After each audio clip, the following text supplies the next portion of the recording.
Hello, and welcome to the fourth annual Denver Democracy Summit.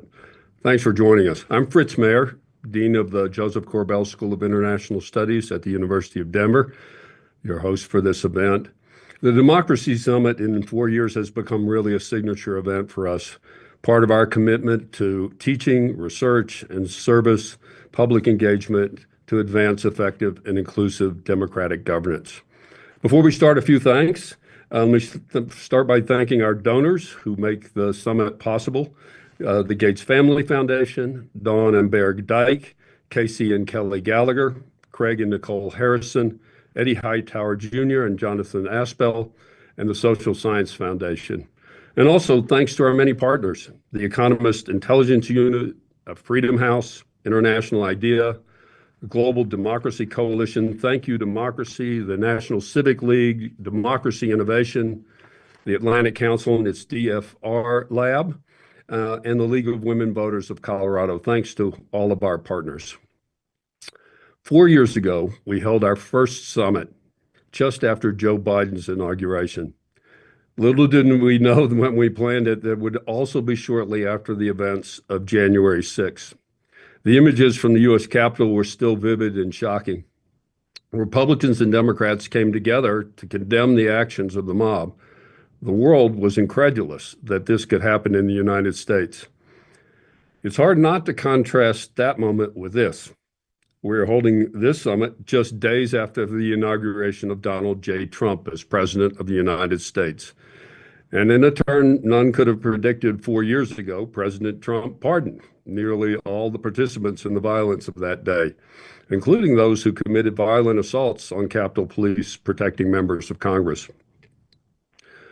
The inauguration, though, was in many ways a demonstration of the strength of American democracy, the peaceful transfer of power after a fair election and a clear outcome. And in democracies, elections have their consequences, as they should, and we're seeing those. That said, a healthy democracy is not just about elections. It's also about inclusive processes that allow all to have a voice, about respectful deliberation and tolerance for dissent, about an informed public, adherence to the rule of law, and checks and balances, both formal and informal, to avoid concentrations of power. What we are seeing in the initial days of the Trump administration worries some. Demonization who disagree with them as enemies of the people, and civil services, the deep state. Nominations of persons whose main attribute appears to be fealty to Mr. Trump. Misinformation about many matters, including still about the 2020 election. And concentration of power, including an unprecedented alignment of economic and political power, most obviously in the person of Elon Musk. It is also clear that international democracy promotion, a central pillar of American foreign policy under both Republican and Democratic administrations, will not be central to the Trump administration. Concerns about the health of democracy are hardly confined to this country. The forces at play in the United States are not unique. As we'll hear from our very first panel, freedom and democracy are in decline across the globe.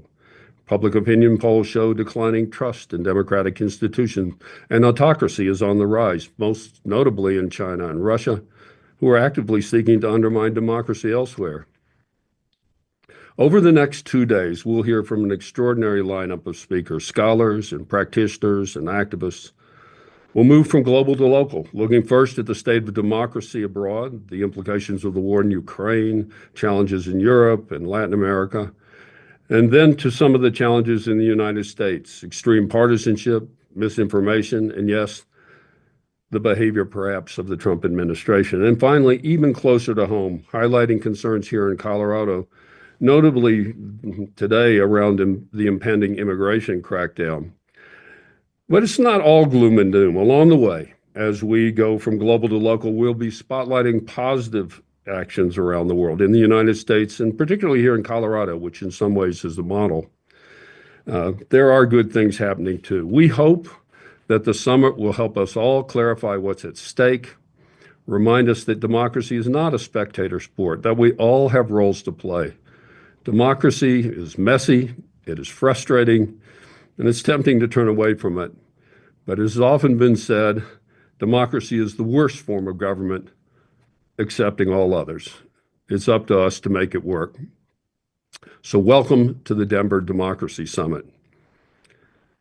Before we really begin, we have a short word of welcome from the Chancellor of the University of Denver, Jeremy Haefner. Hello, and welcome to the 4th Annual Denver Democracy Summit, hosted by the Joseph Korbel School for International Studies at the University of Denver. I'm Jeremy Haefner, Chancellor here at the University of Denver, and I'm delighted you have joined us today. I would like to begin by thanking the faculty, the staff, and the administrators at the Joseph Korbel School for their work to organize and host this incredible event. They are demonstrating that the Korbel School and the University of Denver are taking a leadership role in promoting a dialogue about democracy. I'd also like to thank the speakers, the panelists, and the participants for their involvement in today's summit, as well as their commitment to strengthening democracy worldwide. Every year is a year that we must take stock in democracy. It is such a beautiful and vital form of governance that we must protect and promote worldwide. I am proud of the University of Denver for its role in helping the next generation embrace and promote democracy.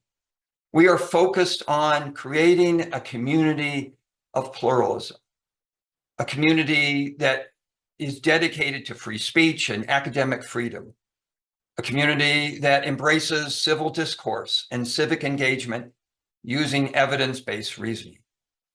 Why are we doing this? Well, first and foremost, because these are the building blocks for democracy. An informed citizenry is what makes democracy work the best.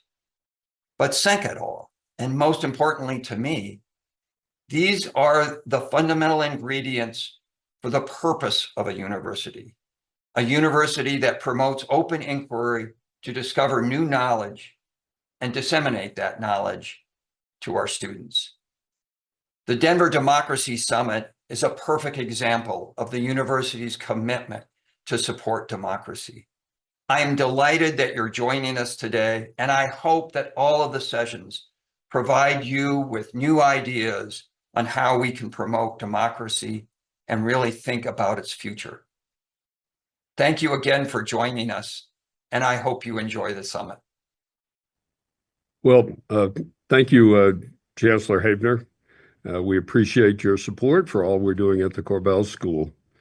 It's now my pleasure to introduce the duo who will MC the proceedings over the next 2 days. Lilia Dashevsky is Senior Vice President of Public Affairs at Clyde, a Washington-based public relations firm where she oversees their democracy practice. And Gabe Lerner is the founder and author of Democracy Notes, a newsletter for funders and practitioners that help them stay up to speed on U.S. democracy. Gabe and Lilia come from different backgrounds and have different views on many issues, but they share a concern about the state of democracy and are really exemplars of a new generation of leaders seeking solutions to the problems that beset it. They'll help keep us on track through the 2 days, and we're most grateful for their time and for being a part of it. So welcome, Gabe, and welcome, Lilia. Thank you so much, Fritz. It's great to be with you. And another warm welcome to the 4th Denver Democracy Summit. Fritz, I'm wondering if you could share with us what brought you to the Korbel School and what the impetus was for the first Denver Democracy Summit. Well, thanks for the question. There are a lot of things that brought me to the Korbel School. I mean, the Korbel School has this remarkable history founded by Joseph Korbel, who was a Czech diplomat who fled first the Nazis and then the Soviets and found himself in Denver with his young family, including his daughter Madeline, who became Madeleine Albright, the first woman Secretary of State. So we have this remarkable history of a school where democracy has always been pretty central to the issues that we work on. The experience certainly of Korbel and his family in the Second World War really colored the the history of this institution. And I should note also that Korbel was Condoleezza Rice's mentor. So the first two women secretaries of state really affiliated in different ways with the school. So for me, a huge attraction to coming to this school was that focus. I had been at another institution where I'd founded a center on democracy, and for a long time have been very concerned about the state of American democracy and indeed democracy around the world. And so for me, and indeed for my colleagues here at the Korbel School, who will play important roles, by the way, in the coming today and tomorrow in moderating many of the panels. This is really something that we've made a focus of the school. And the Democracy Summit is just one of many things that we're doing in that area. Fritz, that's great. And I love hearing the story about women in power. There's nothing better than that. It's a pleasure to be here with you and with everyone who's tuning in. You gave an awesome introduction, and I'm just really curious, what are like the two or the three things that you're really hoping to hear as we get into the day today? What are you looking out for? Well, one thing I hope we hear, and it is our solutions. It is very easy or easier in a lot of ways to bemoan the problems and see the problems. There are many, and that's not a partisan statement. I think people who voted for Donald Trump felt that democracy was also not working. So this is a shared concern, but it is a little too easy to just call out the problems and maybe a good bit harder to identify what we should do. So that's certainly one thing that I hope that we can see. The other is really, as is befitting a School of International Affairs, to see what is happening in the U.S. as a mirror of, as part of a larger phenomenon around the world. Issues around the nature of media and information, for example, which are problematic not just in the United States, but in many places around the world. So we recognize that we're not unique, that these issues are common, and that enables us to look a little further afield for solutions, to look at other countries and other places and things that people are doing that seem to be helping to bolster democracy.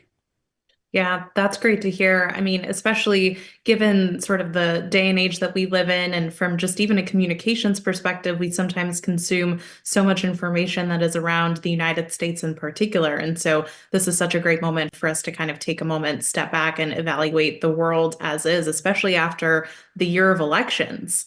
Indeed, yes. The last year was the year of elections, an extraordinary number of elections.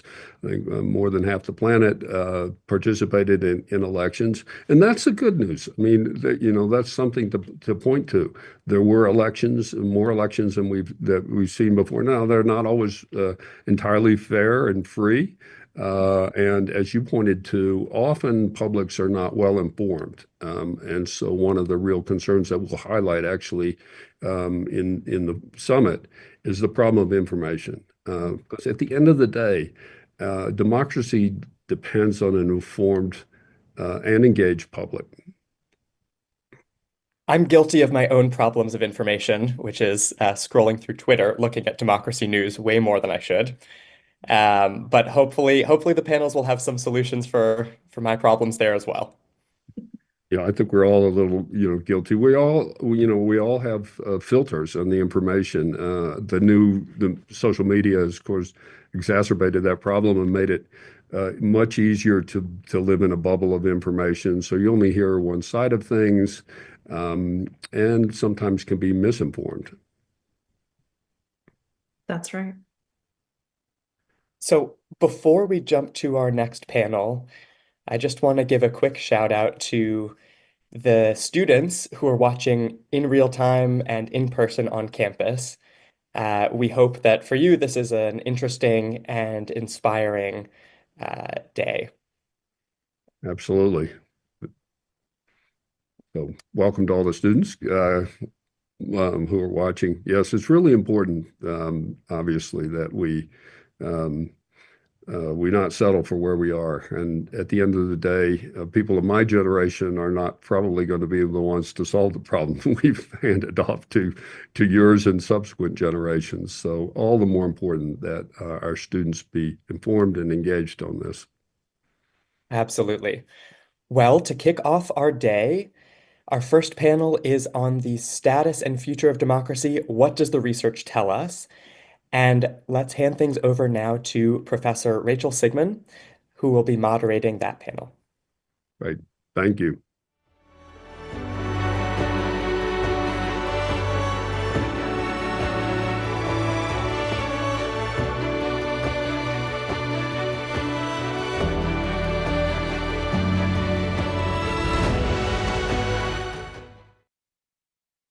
Good morning. Thank you so much to Fritz and Gabe and Lilia for that introduction, and to our wonderful staff here at the Korbel School who have once again organized an amazing event. I'm really looking forward to the next couple days, to wonderful discussions and important topics related to democracy and a variety of other issues.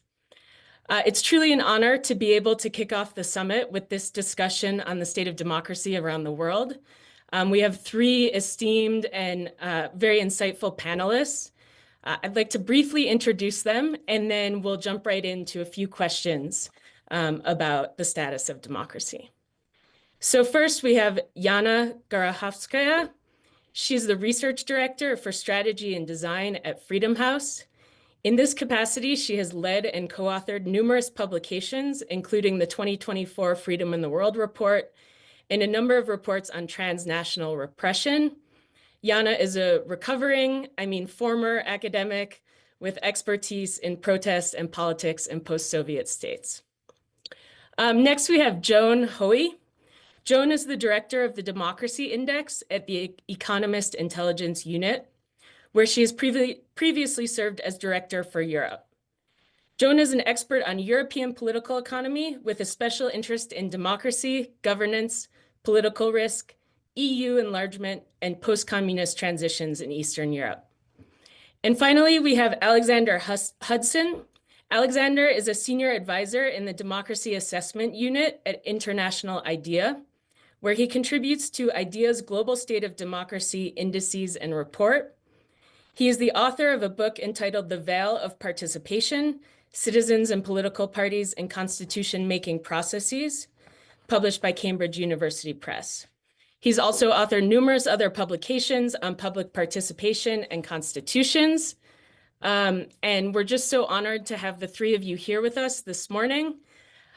So I'd like to start by just noting that over the past couple of years, I've participated on several of these panels, talking about the state of democracy in the world.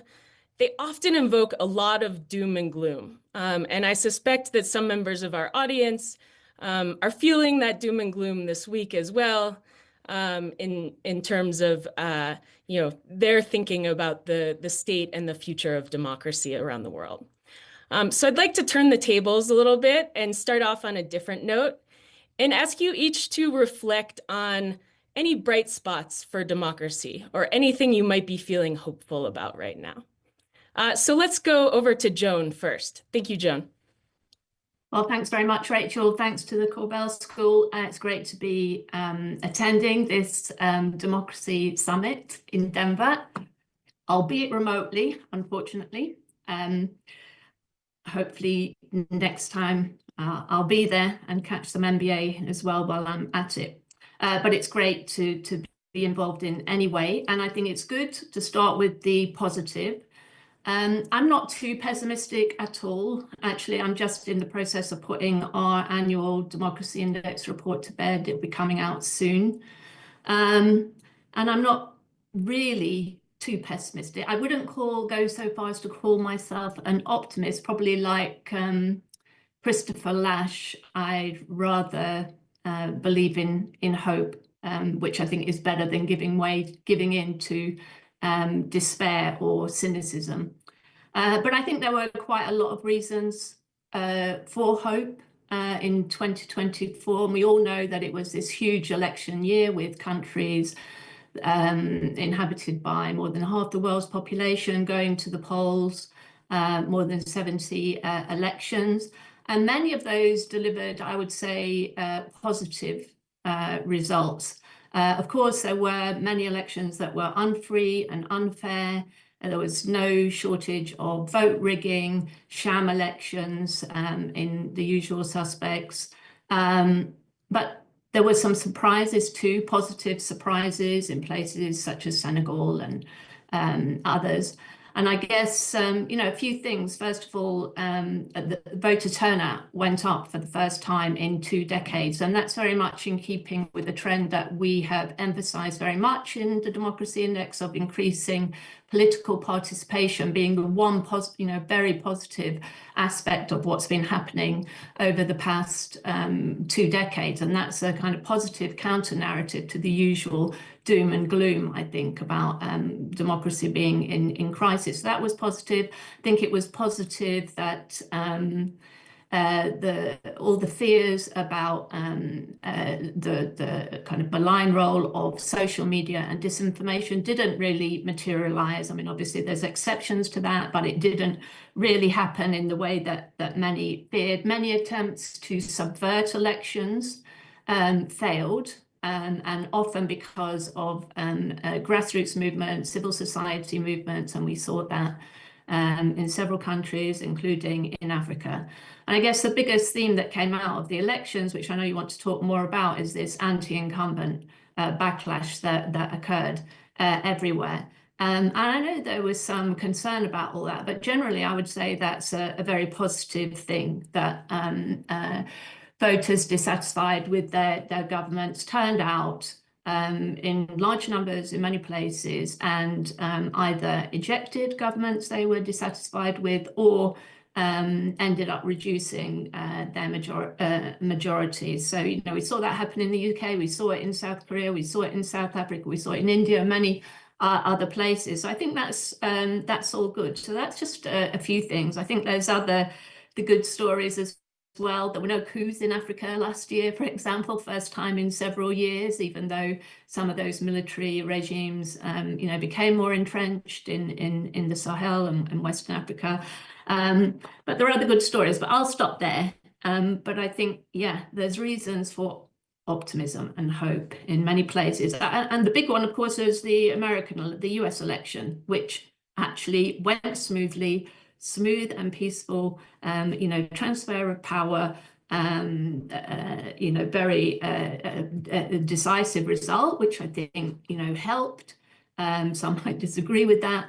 And in America, which has a very high score in terms of political participation, obviously there's big abstention there, but this was the second biggest voter turnout in America after 2020. For a long time. So that's all good, I think. Thank you so much, Joan. Alexander, let's go to you. Any bright spots you'd like to highlight? Yes, of course. Well, first, thanks for the opportunity to participate and to join you and Jana and Joan on this panel. And this, I'll start with something that isn't exactly what you asked about, but it's one point I like to make, which is that the world is nearly as democratic now as it ever has been. So probably democracy peaked around 2012. I mean, you could crunch the numbers different ways and find a slightly different year, but the declines we've seen over the past decade and more have not erased the progress made during the third wave of democratization. So while we, as you rightly mentioned, often have this sense of doom and gloom, I would submit to you that we remain near the peak of human achievement in democracy. Not that that peak was high enough, but progress has not been erased. And then I can mention a few concrete bright spots. At International IDEA, we have a kind of qualitative data project we call the Democracy Tracker, and every month we look around the world and see what's happening positively and negatively for democracy, and a few things have come out of that. Some large, some small, and unfortunately, most of the good stories have some negative elements as well. But To give you one example, you could look at the overthrow of Sheikh Hasina in Bangladesh in August as a positive event that's created space for a pace of democratic change in that country that hasn't been seen in a long time. Another in that region, there's significant change in the composition of the legislature in Sri Lanka after the November election there. And the number of women in the legislature almost doubled. But sort of the negative there is it's still only 9%. Looking around the Americas, we see steps towards justice for victims of dictatorships and internal conflicts in Brazil, Chile, and Peru. Also in Nepal, Guinea, and Uganda. Some of these are things like reforming commissions that investigate other court victories for victims of oppression.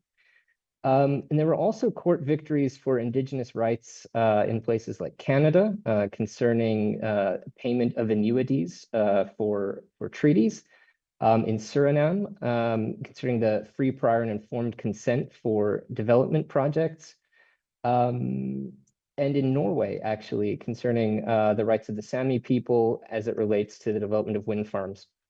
And finally, one point about Norway that's, I think, really interesting is Norway is a high-performing country by most measures, but they still took steps in 2024 to enhance judicial independence through constitutional amendments that clearly define the levels of the court system and improve the independence of the appointments process. So there is room for improvement, even in high-performing contexts. Thank you, Alexander. Jana, how about you? What are you feeling hopeful about these days?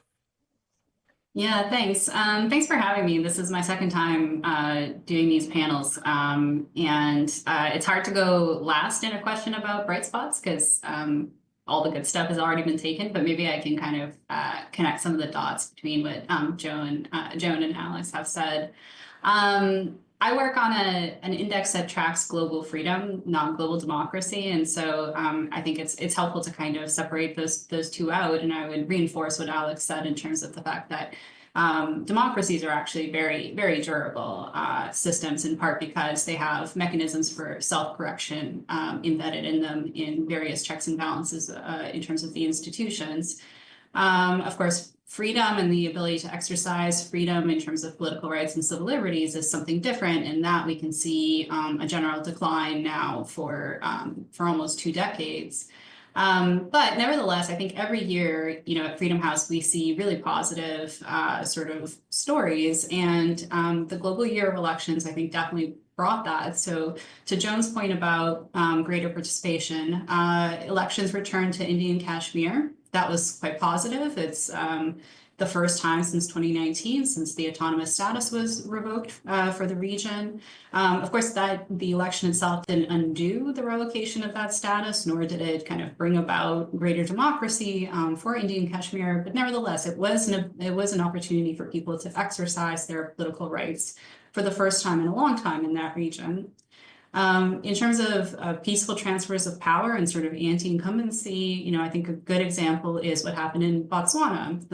The long ruling party that's been in power there since independence in 1966 lost the election and recognized that loss and conceded, and power changed very quickly. And to see just how unique that is, we need only to look very close by to Mozambique, where that did not happen, where the election was very contentious and there's ongoing violence there. Senegal, I was watching very closely. Again, it's a country that I think had the potential to end up with greater autocratization if President Macky Sall ended up being able to stay and sort of cancel the vote and extend his term limit, but that's not the case. We saw the courts and civil society and ordinary people come together to defend institutions, much in the way that we saw the reaction to the state of emergency in South Korea. So I think all over the globe, we saw institutions functioning, we saw elections deliver results, and we saw people and those in power accept the outcome of elections. And so I think those are some of the bright spots that I've been paying attention to this year or past year. Thank you so much. What a fascinating sort of array of examples and reasons to potentially be hopeful, and knowing that people are out there sort of fighting for democracy and remaining engaged. So, a lot of you touched on the elections that happened this past year. There were over 60 national elections around the world in 2024. There are quite a few more that are going to occur in 2025. And so, we've heard about some of the bright spots in the electoral landscape. I guess just looking ahead, thinking about both elections and maybe other aspects of democracy. Alexander started to talk about the role of the courts a little bit. We might also think about civil rights or checks and balances, civil society, these kinds of things. Joan had mentioned social media. What are you watching? What are you concerned about? What do you think is sort of a key indicator of sort of the state of democracy around the world in the coming year? What should we be looking out for? Oh, let's start with Alexander. Sure. Thanks. If I would pick one thing or one group of things that we should pay attention to, it would actually be civil liberties, which is a very basic answer. But I think it's an important one to note because it has importance at every level of democratic achievement. So obviously in countries where democracy is non-existent or there is a real challenge to it, the ability of people to express themselves, to form associations, to form parties, to assemble together in public and streets is obviously fundamental. So what we're observing in some countries right now, I was thinking of Mozambique in particular, where there's ongoing contestation of the outcome of the election. Fundamental civil liberties are obviously key. And it also pertains in high-performing contexts, and we have some interesting things going on right now with TikTok in a few different countries. And I think the broader point there is that in high-performing contexts, there's often some balancing that has to happen between competing legitimate ends of government and civil liberties and other things. So we have some countries now are dealing with this issue where they're trying to protect elections in particular from foreign interference, but their actions to do that also obviously touch upon freedom of expression. And so, as I said, in low-performing contexts and in high-performing contexts, civil liberties are a key thing to pay attention to.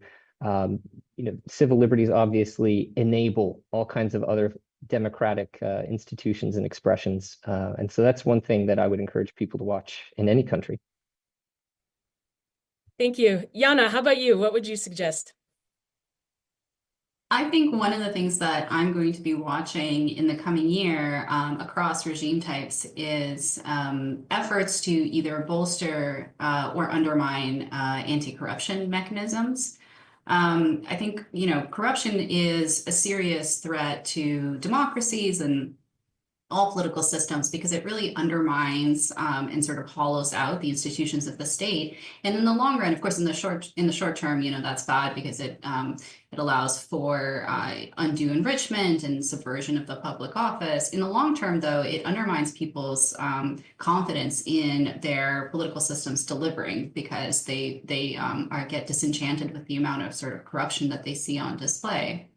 And then even in the longer term, it's very hard to undo or to rebuild anti-corruption mechanisms. And to see how true that is, we need only look at what's happening in Guatemala, where we had a very significant election now a year and a half ago or 2 years ago, but where the government has struggled to take power back from sort of the entrenched corrupt forces.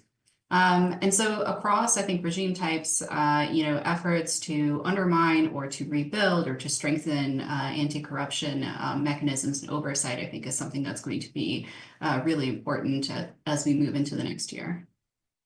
Yeah, thank you so much. And thinking about the case of South Korea that was mentioned earlier, we can see how corruption can be extremely destabilizing for the political landscape. Joan, how about you? Well, I think Alex and Jana both picked up on important things, on the civil liberties. If you look at our index, which is this based on 5 categories: electoral process and pluralism, functioning of government, political participation, political culture, and civil liberties. The biggest decline since the start of our index back in 2006 has occurred in the civil liberties category, actually. And the second biggest is in electoral process and pluralism. And obviously those two are really the building blocks of democracy. So it's very concerning that insofar as erosion has taken place, it's in those areas. So I think the whole issue of freedom of expression, free speech is, for me, absolutely fundamental and has been under, attack for some time. And I know there's a lot of different views about that, and we're kind of quite militant in terms of, defending free speech and freedom of expression, and being very skeptical about regulation and so on. So that's, I think, an important area. The corruption issue obviously is very important as well, and it gets to what I was going to focus on, which is that the kind of other side, the negative side, if you like, of this. What we're seeing, this anti-incumbent backlash. What that's really telling us, I mean, there's positives to that. And people might say, well, representative democracy is working because, voters dissatisfied with governments are able to, have an impact, that they're kicking them out or reducing their majorities and so on. But obviously what this reveals is a very substantial democratic malaise as well, in terms of our democracies, both consolidated and non-consolidated democracies, that for many citizens, they're not really working well or working as they should be. And our report this year is really focused on why that is. Now, there's a very rich academic and analytical literature on this whole area. What are the drivers of this very widespread and growing dissatisfaction among voters? Pew Research Center has done some excellent reports over the past year, showing actually that, including in the higher income and middle income democracies, the share of dissatisfaction, the kind of median share, is rising, has been rising, very strikingly in some places in recent years. So I think we really need to look at that and to see whether the newcomers on the political scene and the kind of new kind of anti-mainstream populist parties will be able to deliver and meet some of the concerns of voters about that. And I think, corruption is one thing, but if you look at the kind of democratic deficits that are driving this voter disaffection, and the decline in our functioning of government score, which is actually the weakest performing category of the democracy index, what's really lying behind that is concern about gridlock, about dysfunction, about corruption, about insufficient transparency, about the role played by particular powerful interest groups and now mega-rich individuals in the democratic process, a lack of accountability, and so on, all of which is kind of driving distrust in governments and political parties. And obviously tackling those issues is not easy, and democracy is hard work, but those are the areas I think we need to watch if we're going to see a reversal of this trend, which is long-term now decline of public trust in institutions, political institutions. Yeah, thank you so much. So I'd like to turn to the US for just a minute here, because obviously we have a lot happening this week especially. But before moving on to sort of the current situation, I wanted to just take a minute and reflect on the past 4 years under the Biden administration. They obviously emphasized democracy as a key pillar of its foreign policy agenda. And I'm just curious, as we think about the past 4 years, did this emphasis matter? Did it make a difference in the world? And sort of how do you think about the impact of Biden's focus on democracy? Jana, let's start with you this time. Thank you. Well, I mean, I think it's hard to know for sure whether or not it mattered or it worked.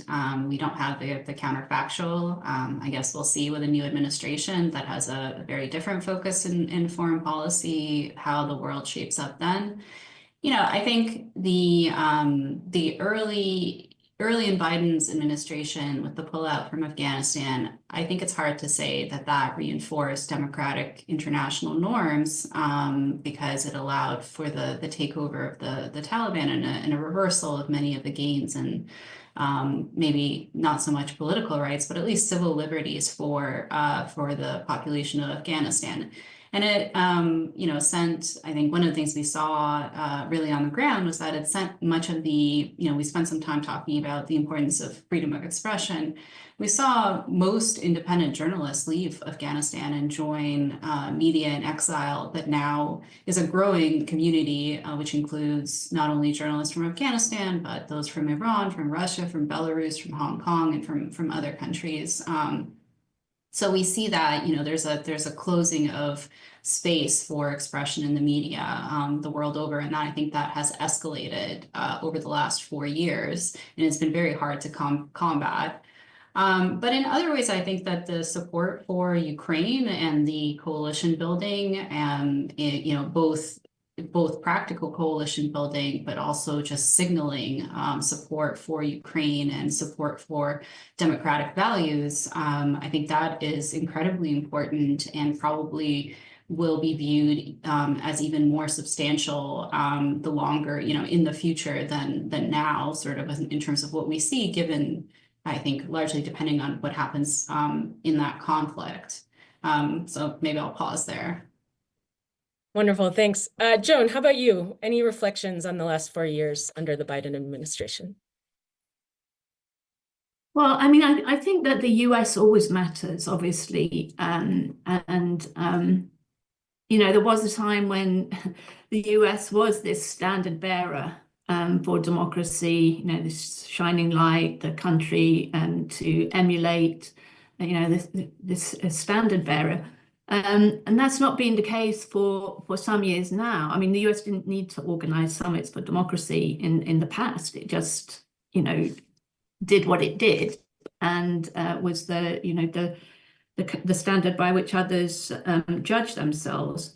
And I think the problem, today, and the problem for many years, is that the US own, internal problems with the quality of its democracy, and just the whole kind of debate and polarization that we've seen intensifying in recent years, means that it's not really, playing that role. And indeed, there's some kind of, in a way, the reaction a lot of the time is a kind of cynicism towards those sorts of initiatives. And in a way,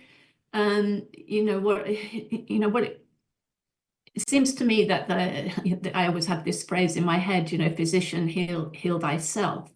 That's where we need to do the hard work. Democracy begins at home, and that's the best way in which we can ensure that democracy remains this standard by which most people around the world want to live. And it's still there. That aspiration is still very powerful. Most people in the world aspire to live in a democracy. And I think the best thing that we can do is, instead of doing some kind of external promotion exercise, something democracy promotion anyway was kind of undermined and discredited because of it, that whole era of the kind of interventionist policies in the Middle East and elsewhere.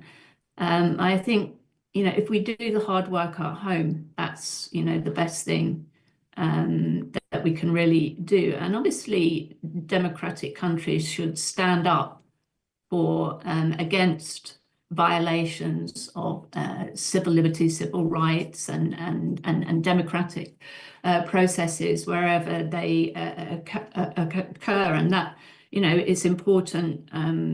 It's important to do that. But I think until the US starts to solve some of its own domestic problems. It's very difficult, to play that role that it once did. Thank you. We're running short on time here, so Alexander, I'll give you the last word here. Just in terms of reflections on the Biden administration's approach to democracy, as well as sort of how you see our current moment and the next few years unfolding, in terms of both within the U.S. or its sort of impact on democracy around the world. Well, thanks. That's a lot to cover. Luckily, I would substantially agree with what Jana and Joan have already said. Thinking about President Biden's legacy for a second, I'm not sure that the democracy summits in themselves accomplished that much, but they did bring together a global community. So as was mentioned at the beginning of this event, the Global Democracy Coalition was formed, which now has more than 130 partners around the world. So I think that has far outgrown its genesis in the democracy summits that were convened and will continue into the future. But a second thing that happened during President Biden's administration was, of course, the invasion of Ukraine that Jana mentioned. And I would say that one thing that has followed that is a linkage between democracy and security much more powerfully than was previously the case. And I think that reflects particular what we might call Euro-Atlantic concerns that don't necessarily have resonance in the rest of the world, or at least not in that particular way. So democracy and security is fundamental anywhere, but the concerns are different in a place like Latin America, where violent crime is what we mean by security rather than interstate conflict, as is the case in sort of European concerns. And I worry a little bit that this has created an unfortunate division in the promotion of democracy worldwide between the concerns of those living in Europe and the northern parts of America, rather than what is of concern to people in what is sometimes called the global South. Turning to what we can see for the next couple of years, I would distinguish between what you could call U.S. leadership or U.S. soft power and U.S. material support for democracy. So I would agree with Joan that probably U.S. moral leadership for democracy has been of lesser importance for some years. And so I don't see the change in administrations as affecting that all that much. But what I do think is going to be impactful is any change in official development aid or other forms of U.S. financial support for democracy promoting institutions around the world. And we already saw on the day of the inauguration a pause in United States foreign development assistance by executive order. So we'll have to just see what happens now. Certainly funding priorities will shift. But for me, the place where we should really be watching for changes in the U.S. role as a promoter of democracy worldwide is in terms of funding rather than rhetoric. Yeah, thanks for that important point. And I think, we have yet to see sort of how Congress and other aspects of the U.S. government will respond to that order. So on that note, I just want to thank you all for being here and helping us kick off this two-day summit. I think a lot of the topics that we covered today and that came up are going to be discussed at much greater length in some of the upcoming panels. And so I would just encourage the audience to stick around. There's a lot more to come. And again, thank you all for your insights and your time. We really appreciate it. All right. Well, that was great.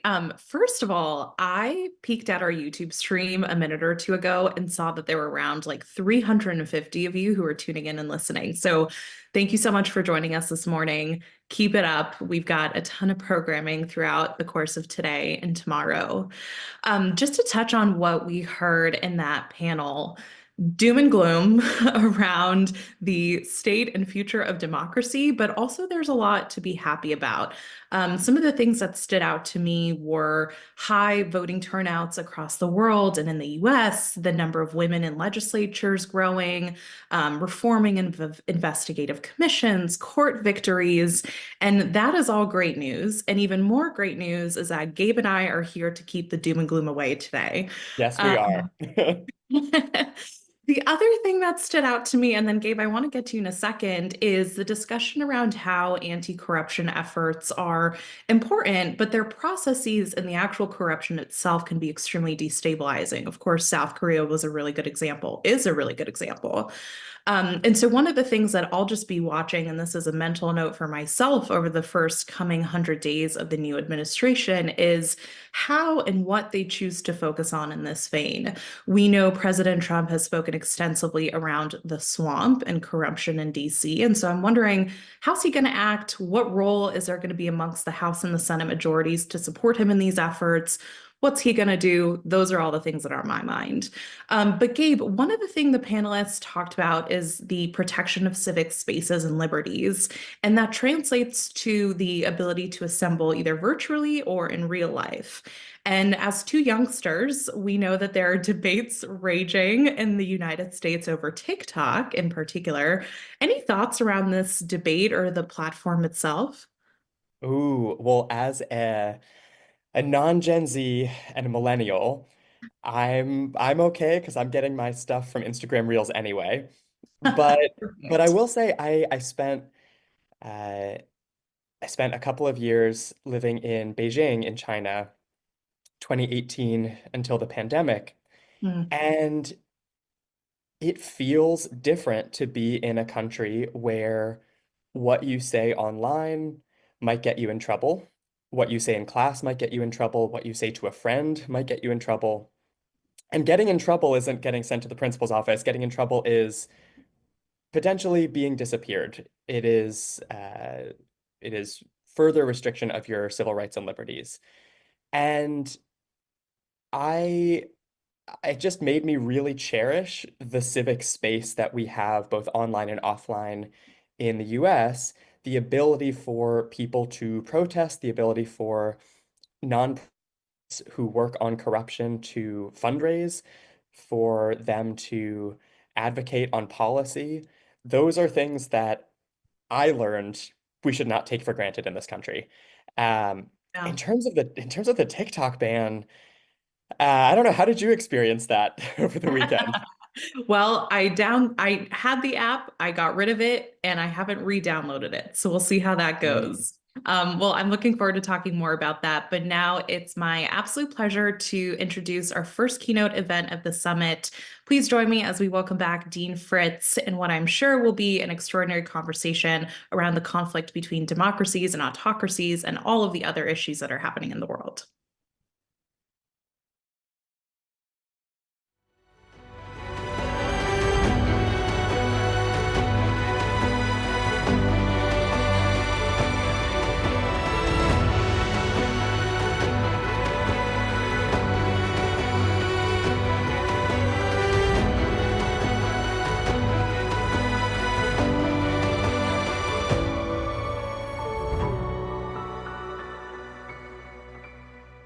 I'm joined now by Anne Applebaum, Pulitzer Prize winning author and staff writer at The Atlantic, really one of the most respected journalists of our time.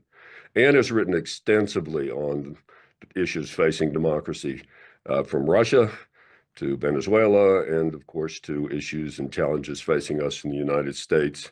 Her most recent book is Autocracy, Inc., about which we'll be talking today. Anne, welcome to the Denver Democracy Summit. Thanks so much for being with us. Thank you so much for having me. It's a pleasure to be here virtually, if not in person. Yes, you're coming to us from Poland. More so. Really appreciate you taking the time to join us today. Let me start on sort of the big framing question. You know, for many years, certainly in the 1990s, there was this confidence that economic globalization would rather inevitably lead to the spread of liberalism, to democracy, spread of democracy, um, um, and there was, in hindsight, perhaps some overconfidence in that. You were one of the first to begin to articulate some of the reasons why that might not be the case, and some of the dangers, indeed, of economic interdependence. And I wonder if you give us your thoughts about why we might have gotten that wrong, and why we were so blind to the dangers, because certainly today it looks as if democracy is on the back foot as opposed to being really confident that it's spreading around the world. So I want to be fair to the 1990s and to the people who were making the policy that we now call globalization back then. Because if you were in anywhere really in the world in politics in the early 90s, you were somebody who had the experience of the incredible success of economic integration and the spread of democracy in Europe, at least, but also in Asia over the previous several decades. I mean, if you were a German, then your experience after the Second World War was one of integration with France and then with the rest of the European Union, sharing of, of economic policy, free trade zone, and all of that had brought you prosperity. It had brought you stability. It had brought an end to war, on a continent where there had been 2 terrible wars in the previous decades. And so the experience, and then particularly after 1989, when communism collapsed and the nations of Central Europe immediately wanted to join the European Union, they wanted to join NATO, they wanted to be part of that same prosperous, integrated world. It felt like those were real answers. And so I can't blame the statesmen or the journalists or the policymakers of that era for thinking that this was a broader solution for everywhere, because the experience of economic integration and globalization, at least on a continent-wide scale, was of incredible success, and I think it's really important that we remember that. What happened next, though, of course, was the attempt to extend those theories further around the world, but most specifically to Russia and China, who were 2 countries who had been rivals in different ways to the democratic world. And the assumption made then was that what had worked with Eastern Germany or what had worked, after the war would also work with Russia, that by creating ties of mutual dependency, by giving everybody a stake and having a good relationship, that we would create not only prosperity, but also peace, that countries wouldn't go to war or wouldn't have conflicts with other countries upon whom they were economically dependent. And again, as I said, it wasn't a stupid idea. It came from experience. But I think what happened is that at a certain moment, as it became clear about a decade into this project, probably around 2006 or so, it became clear that certainly Russia and China, but also many other countries were using their economic ties with the Western world to develop and deepen their autocratic political systems. In the case of Russia, the Russians were using the Western financial system to steal and launder and hide money that they'd taken from their own state and to enrich a small group of oligarchs. In the case of China, they were also taking advantage of Western trade and Western investment to steal technology in order to reproduce, Western technology inside China. Of course, that's not the main issue anymore, but it certainly was a decade or 2 ago. And there became a moment when we were so invested in those countries, or there were enough big companies and big financial interests in those countries, that we decided to overlook and bypass the moment when it became clear that this integration was backfiring. As I said, I started writing about it and thinking about it as soon as, well, really, I was worried by the appointment of Vladimir Putin immediately because of his background and history in the KGB. In the case of China, I think it's the rise of Xi Jinping is the key moment. In the case of Putin, I think it was earlier, but certainly from 2013, which is when Xi, begins his rise to power, and 2014, when Putin launches the first invasion of Ukraine. Certainly from those moments, those should have been warning signs, that these are 2 countries who don't have our best interests at heart, who are using the economic system we've all co-created as a way of attacking and undermining us, and that they are not interested in preserving the relationships that allowed their own peaceful rise and they're interested in reversing them. And so my qualm isn't really with the initial optimism and the moment of hope, which I think the early 90s were. My qualm is later when we missed the moment when something shifted. One more thing I'd like to stress is that also in the 90s, there were people in Russia and there were people in China who wanted the same thing that we did. You can find, there were Russian statesmen who also thought that trade with the West would lead to integration and eventually the democratization of Russia. And there were people in China who believed the same. So it wasn't some kind of Western naivete. It was more broadly shared than that. Well, thank you for that. I appreciate the fairness there. I played a very minor role in the early 90s in the trade agreements, and that was certainly the thinking at that time. Let me focus on a related issue, which is information technology, the internet. The presumption, again, conventional wisdom, was that the internet in particular was an inevitably democratizing force, that it would and did indeed give voice to people who otherwise didn't have access. And that almost inevitably would lead to democratization in places like China and Russia and elsewhere.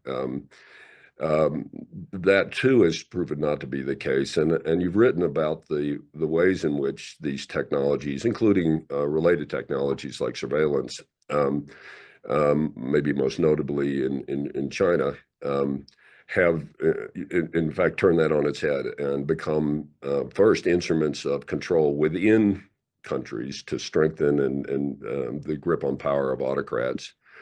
And then maybe we could talk also about the uses of these technologies to undermine democracies outside of the borders of autocratic states. So, again,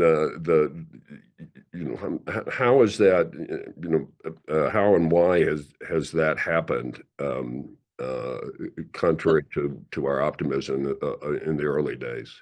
So there are two different things. I mean, one is this question of the use of the internet and other technologies for surveillance. In my book, I quote, and you probably remember, there's a famous speech that Bill Clinton gave in which he laughed at the idea that China would ever be able to control the internet, and he said it was like trying to nail Jello to the wall. At which a whole group of people laughed. Everyone laughed at that, yes. That's right. Which, but of course it wasn't exactly at that moment, again, in the 90s, when the Chinese began to study very hard how they were going to control the internet. And they've been thinking about their internet and how to shape it since then, so that's been one of their major national projects. You're right that it began as a project to control the Chinese. And so again, first to make sure that, there was no piece of the internet where the Chinese could express ideas or I think it's less about ideas and it's more about organizing or organize in a way that would be contrary to the state. But more importantly, it's been extended into real life. So the Chinese internet is now connected to a whole system of, everything: credit cards, surveillance, public transport, street cameras. In some parts of China, notably Xinjiang, even kind of DNA tracking and cell phone tracking that allows the Chinese state to mark where everybody is and what they're doing. I mean, I don't know that it's 100% airtight, but the attempt to do that is there, and people are aware of it.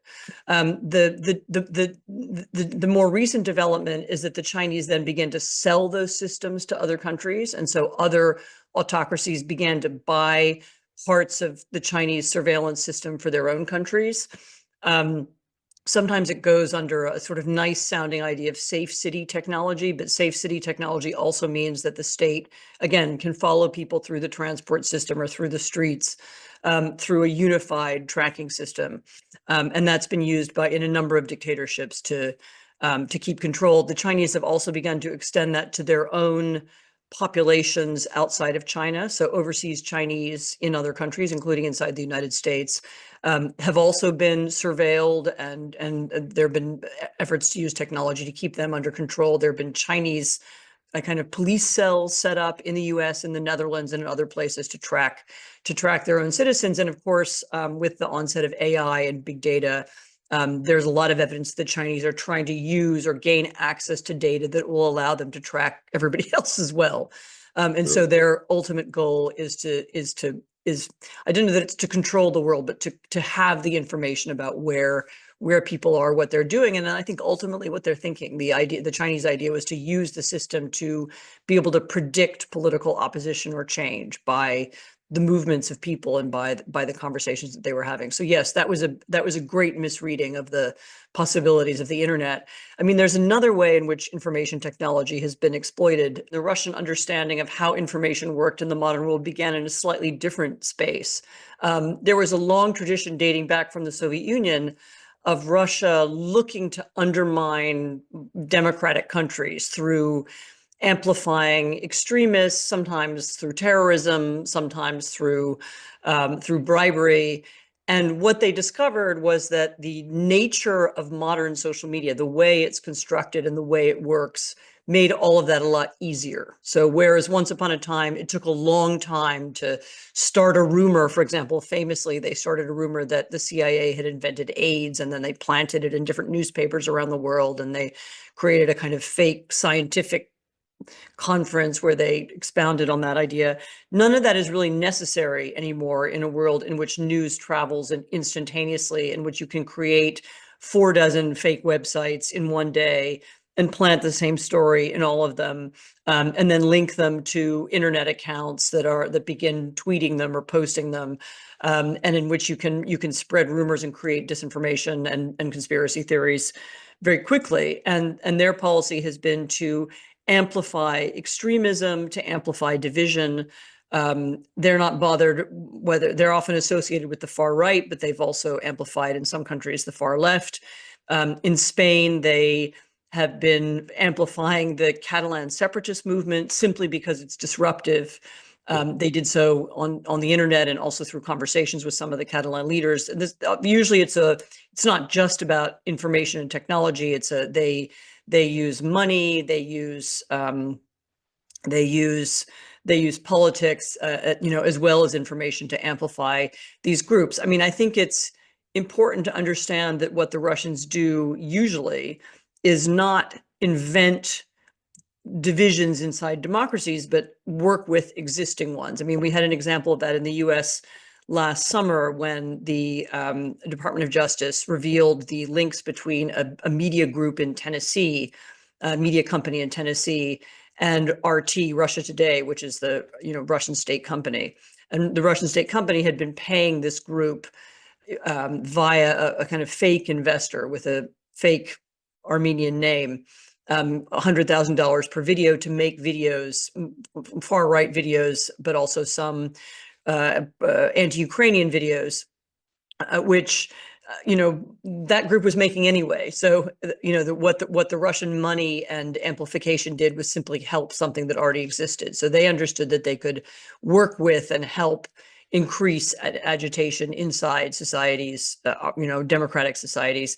I think that I'll finish by saying one of the phenomenon that we've seen much more recently in the last couple of years is the Russians and the Chinese working together. So the Chinese using their huge international network of TV, radio, media properties to push and spread Russian-led conspiracy theories and stories and narratives. And together, the two of them, with other parts of the autocratic world, with the Venezuelans, with the Iranians, with others, have sought to create a kind of autocratic narrative, an argument that autocracy is stable and safe, and democracy is weak and divided and degenerate, by which they sometimes mean sexually degenerate.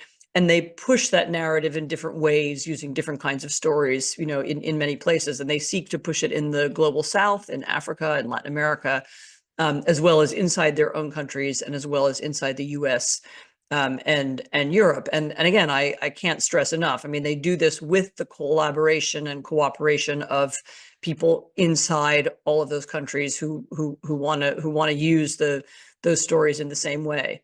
I mean, it's not a it's not a conspiracy that, there's a lot of opportunistic working together, when opportunities arise, they use them and amplify them.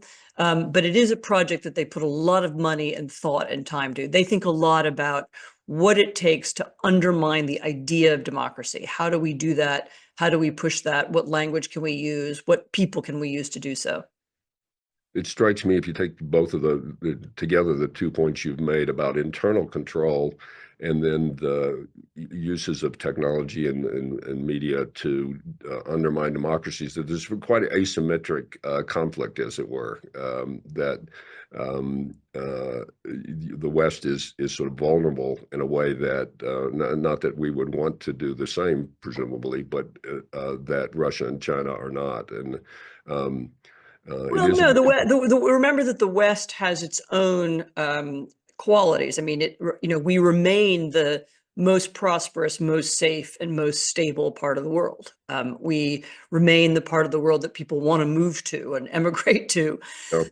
There are Western institutions through which Western countries, or Western actually, I try not to use the word Western. It's better to use the word democratic countries. The democratic works together and cooperates, and for example, has successfully defended, at least until now, the Ukraine. I mean, there are joint projects that work together. So it's not as if the democratic world is hopeless or helpless.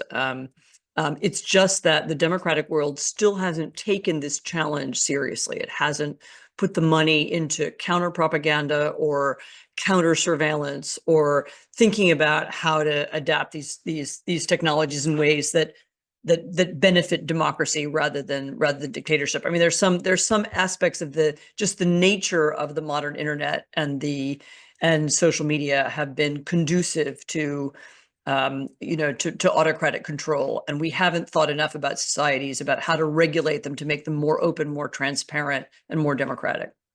Well, I want to come back to that as we get to the end of our time in terms of what we can do. But first, you mentioned Ukraine.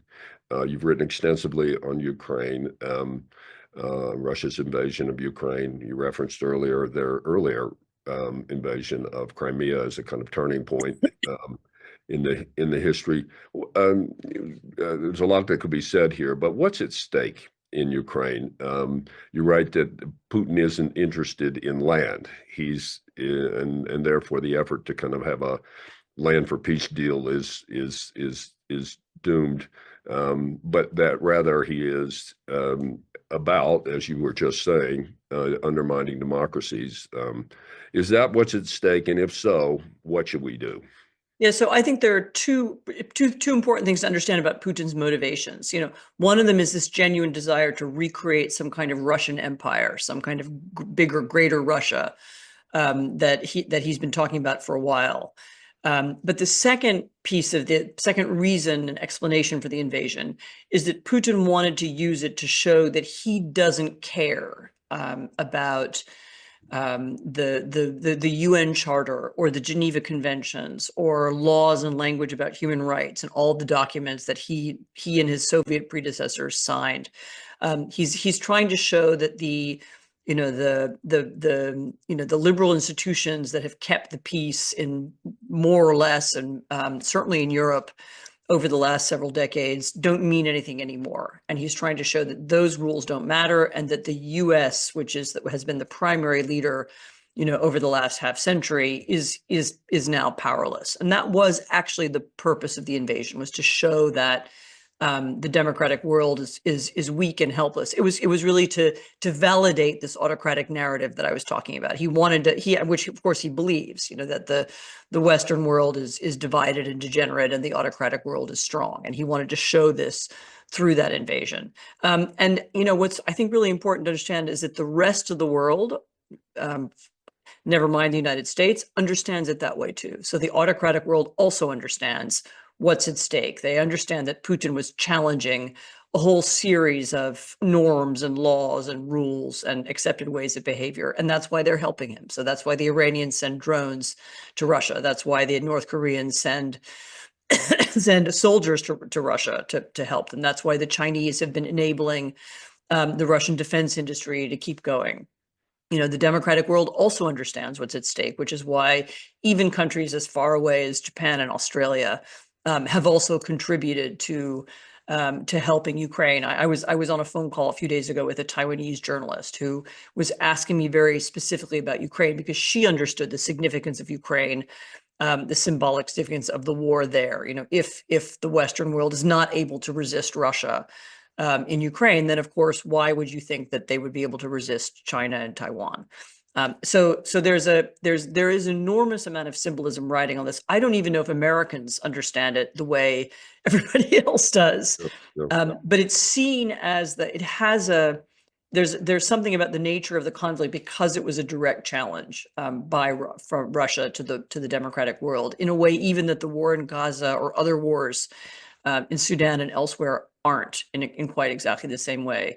That there's a lot riding on it. And then I would say that yes, the very simplistic idea that you can read in a million articles in Foreign Affairs or Foreign Policy, that there's some deal we can do with Putin and we can trade this or that, or we could put some troops on the borders, that would solve the problem. I think it's pretty naive. Putin will end the war when he loses or when he thinks he might lose.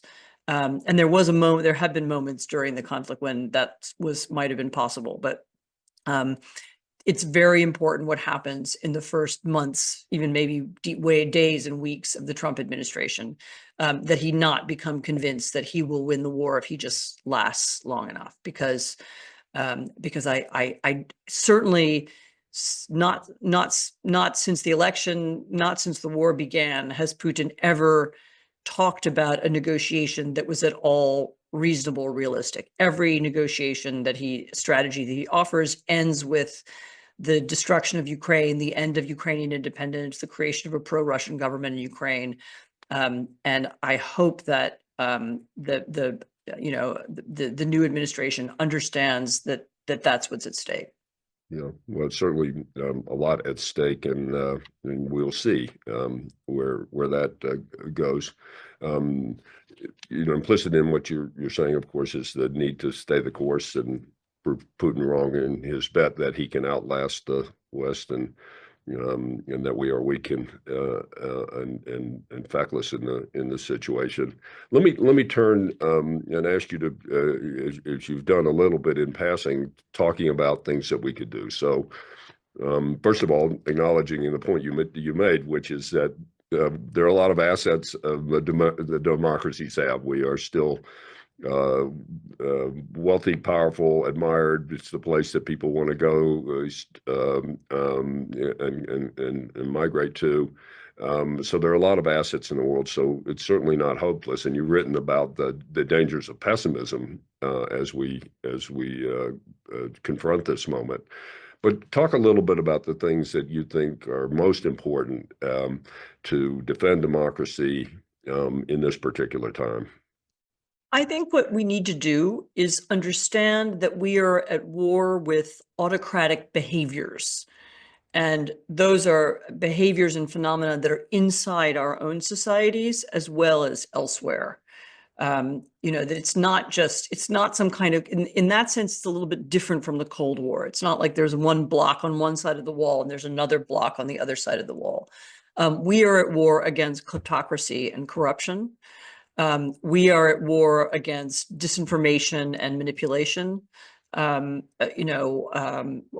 are also, there is also, of course, a physical war, a kinetic war against Russia, against Iran, in specific places and in specific hotspots. And understanding, and all of those problems are only solvable through coalitions that are created around those problems. I actually had a conversation this morning with a group of British diplomats. We were talking about kleptocracy, and the answer to kleptocracy is not creating some kind of international democratic alliance, which isn't going to happen now anyway, obviously.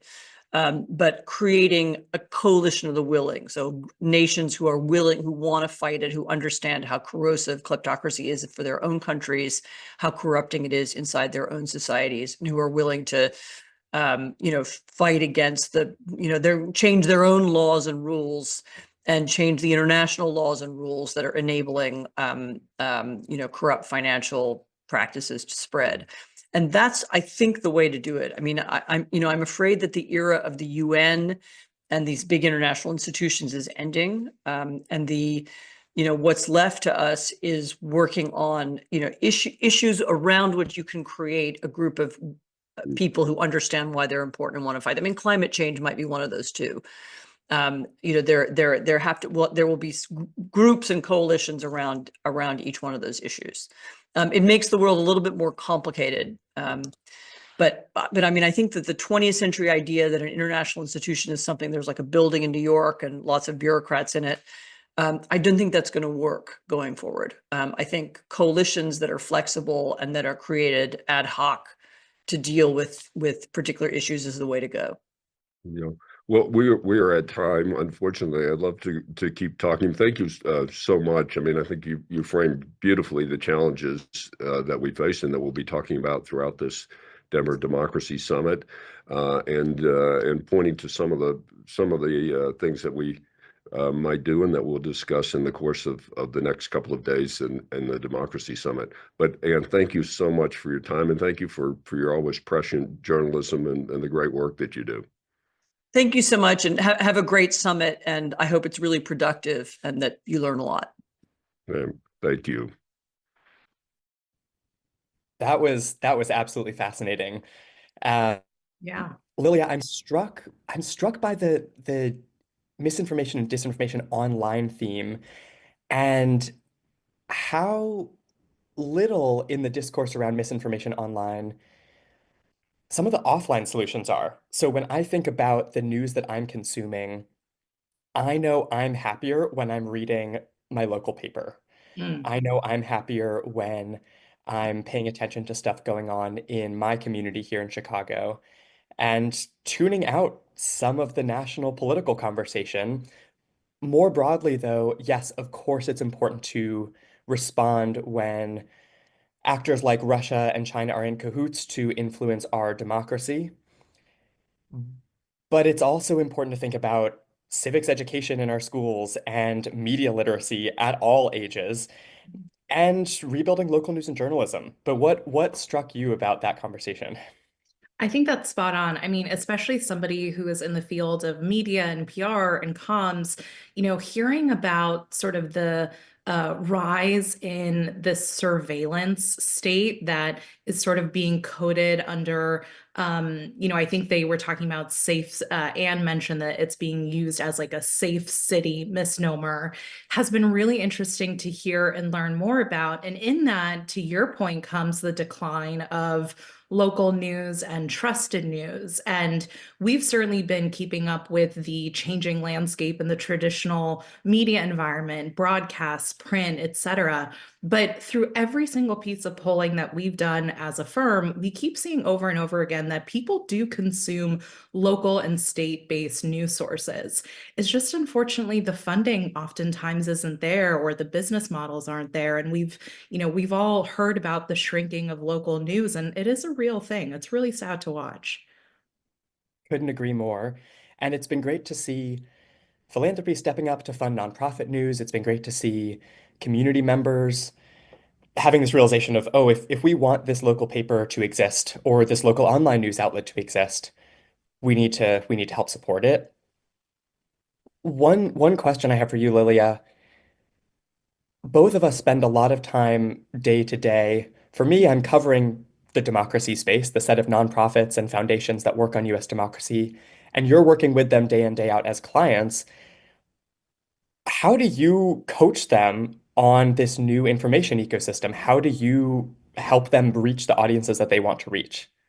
Well, I think that's the key part right there at the end is figuring out which audiences they do want to reach. And I think that that's something that autocratic states are particularly adept at, and something that we need to get better at. We can't just sort of make blanket statements or campaigns or messages. We have to get more tailored and homed in. And then from there, we can figure out, how do we actually get to those audiences?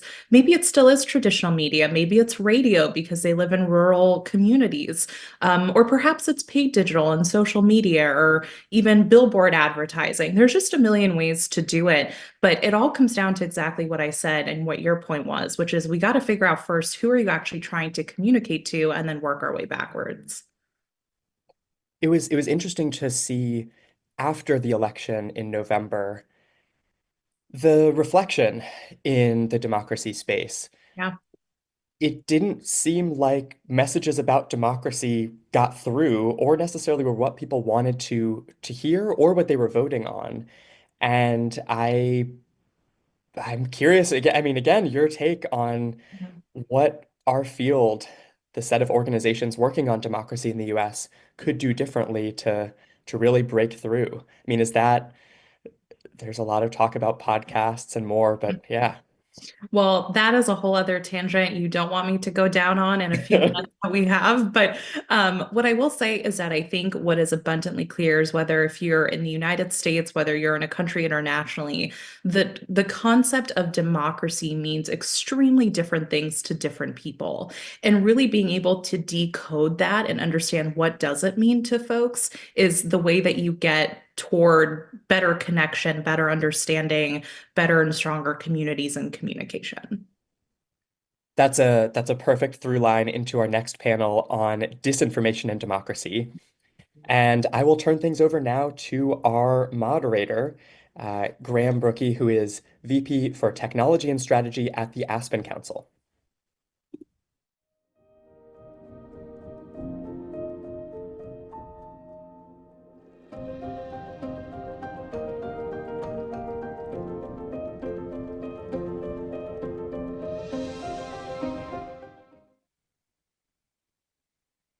Hi, everybody. My name is Graham Brookie, and I am the Vice President of Technology Programs at the Atlantic Council, based in Washington, D.C. I'm also the founding director of a thing called the Digital Forensic Research Lab at the Atlantic Council, which is a team of global researchers that looks at how online spaces impact day-to-day life, or democracy writ large. So we're here today for this conversation. A huge thanks to the team at Korbel School for putting this together. And to Dean Meyer for all of the work related to convening on democracy itself. I'm really excited to be joined by two longtime friends and colleagues who I've gotten to work with in different roles throughout my time at the Atlantic Council. First and foremost, Roberta Braga, who is the founder and executive director of the Digital Democracy Institute of the Americas. Previously, she was the director of counter-disinfo strategies at Equis Research, and the deputy director of programs and outreach at the Atlantic Council's Adrienne Arsht Latin America Center, where I got to work with her.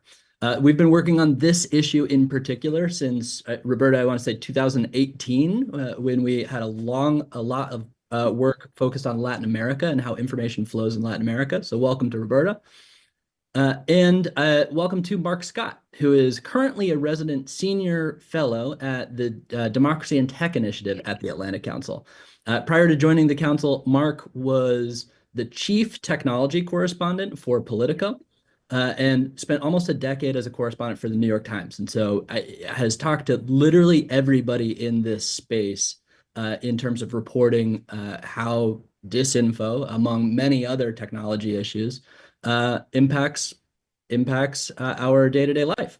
And so just as a frame for this conversation, right now, humans are more connected than at any point in history.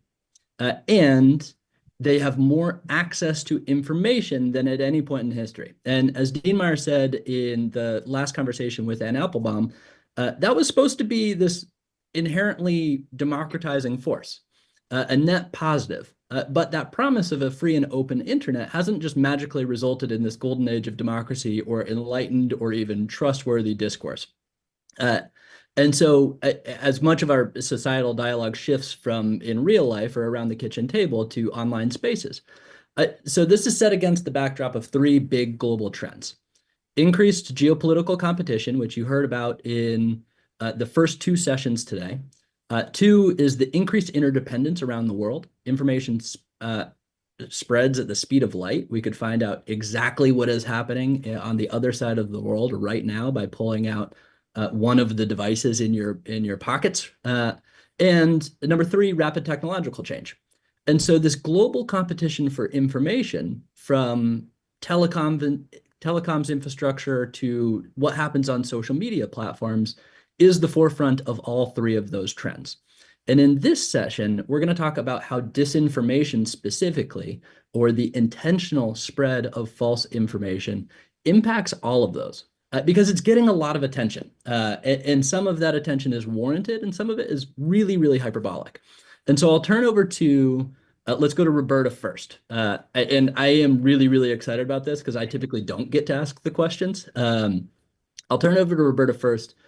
What is disinformation, and what is the realistic scale of it right now and its impact in democracies around the world, or around the world just in general?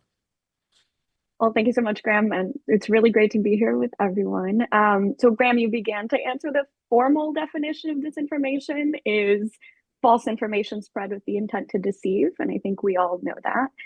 However, I think over the last 5 years, that definition has changed a bit, as has the state of how disinformation gets positioned and spread. So now I think we see a lot more little grains of truth that get massively twisted or decontextualized to manipulate conversations one way or the other, or to achieve a certain goal.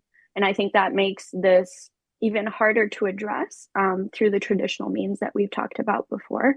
And then regarding the scale, that's a really good question. Everyone always asks us this question. No one can see the entirety of the internet at one time. And so it's really hard to say disinformation is 15% of what we see every day or something like that. But at DDIA, we've actually tried to do behavioral research, polling research, to get at what extent do people see and believe falsehoods. And what we've found is that the majority of people are actually not seeing nor believing false information. And depending on the narrative and claim, we've found that it's between, I would say, 15 and 28% of people who both see and believe disinformation claims. And we've tested 15 different claims and 7 narratives. So I think at this stage, it's a huge, huge problem. And I think there's like a outsized impact of even a few falsehoods becoming mainstreamed. But the majority of information that we're consuming online is not disinformation. That's a really important point.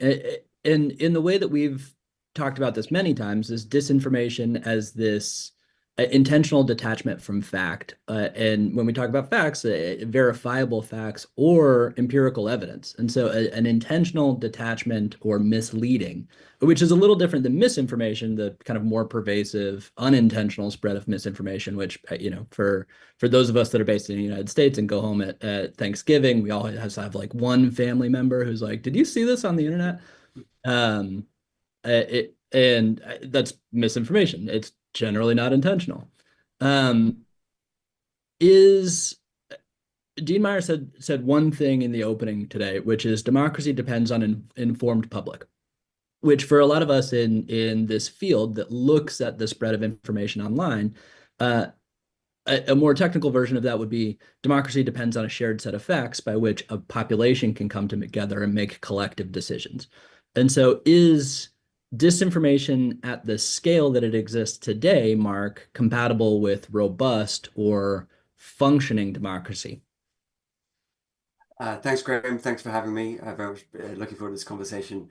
It's a tough one, right? I think what Roberta said about that element of deception is key here, right? Because to your analogy of sort of the grumpy uncle at Thanksgiving, like people have a right to say silly things because none of us know everything all at once, right? But that level of deception is key. Then the question then becomes, to Roberta's point, is 15 to 28% a good figure, a bad figure? Like, it really kind of depends. I think a little historical context, like, be it propaganda, disinformation, even misinformation, has existed for millennia. Like, people have been making things up for a long, long time, right? Well, what is different now, per your introduction, is the ability for that potential deceptive information to spread at scale to a mass audience globally within seconds, right? And that is everything from a viral, TikTok video to potential state-backed interference on YouTube. Like, they both can spread incredibly quickly. One obviously is a little bit more both fun and light than the other, but that's where we stand now. Its impact is hard to measure, but I think to your point about working on a baseline of facts or quantifiable evidence that we can all take for granted, like the sky is blue, where I live in London, it always rains. Like, these things we can take as fact. Whereas I think where the disinformation concept now really sits is to borrow from Roberta, it's always now based on that nugget of fact, which makes it difficult to discern the deception and debunk it, because in the end, it might have a little nugget of truth, but the majority is used for deception. And I think that's where we're going to be seeing this field go in the future, where disinformation writ large is only going to go expand. One could suggest 15%, 28% of people believing these things. It's a pretty big minority of people. But the fact that we are picking away at that baseline quantifiable truth that we can all agree on as a society, that I think then, to your point, starts to significantly erode some of the democratic institutions that we currently take for granted.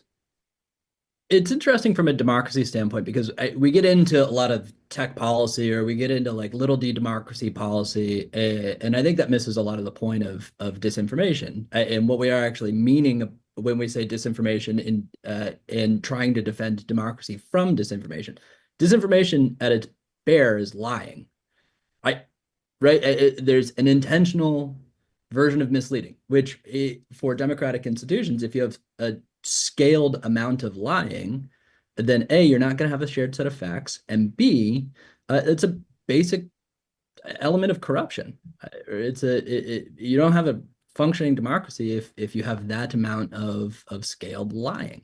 And in my opinion, we're seeing this term disinformation become something similar to fake news. There was a lot of conversation about fake news in 2017 in particular, in that it has a technical definition, but it has been overused or weaponized. And in disinformation in particular, disinformation is now anything that you disagree with online or that users disagree with online. They immediately say that's disinformation.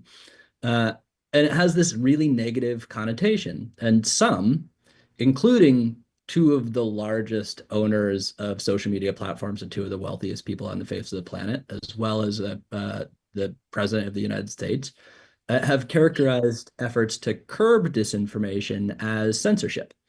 And so I'm really curious about that dynamic. In this moment when we're hyper-connected online, how do you balance a right of people to access accurate information to make decisions about their lives and their livelihoods? And here I'm thinking about the recent wildfires in Los Angeles and moments like that, when it really matters to have accurate information.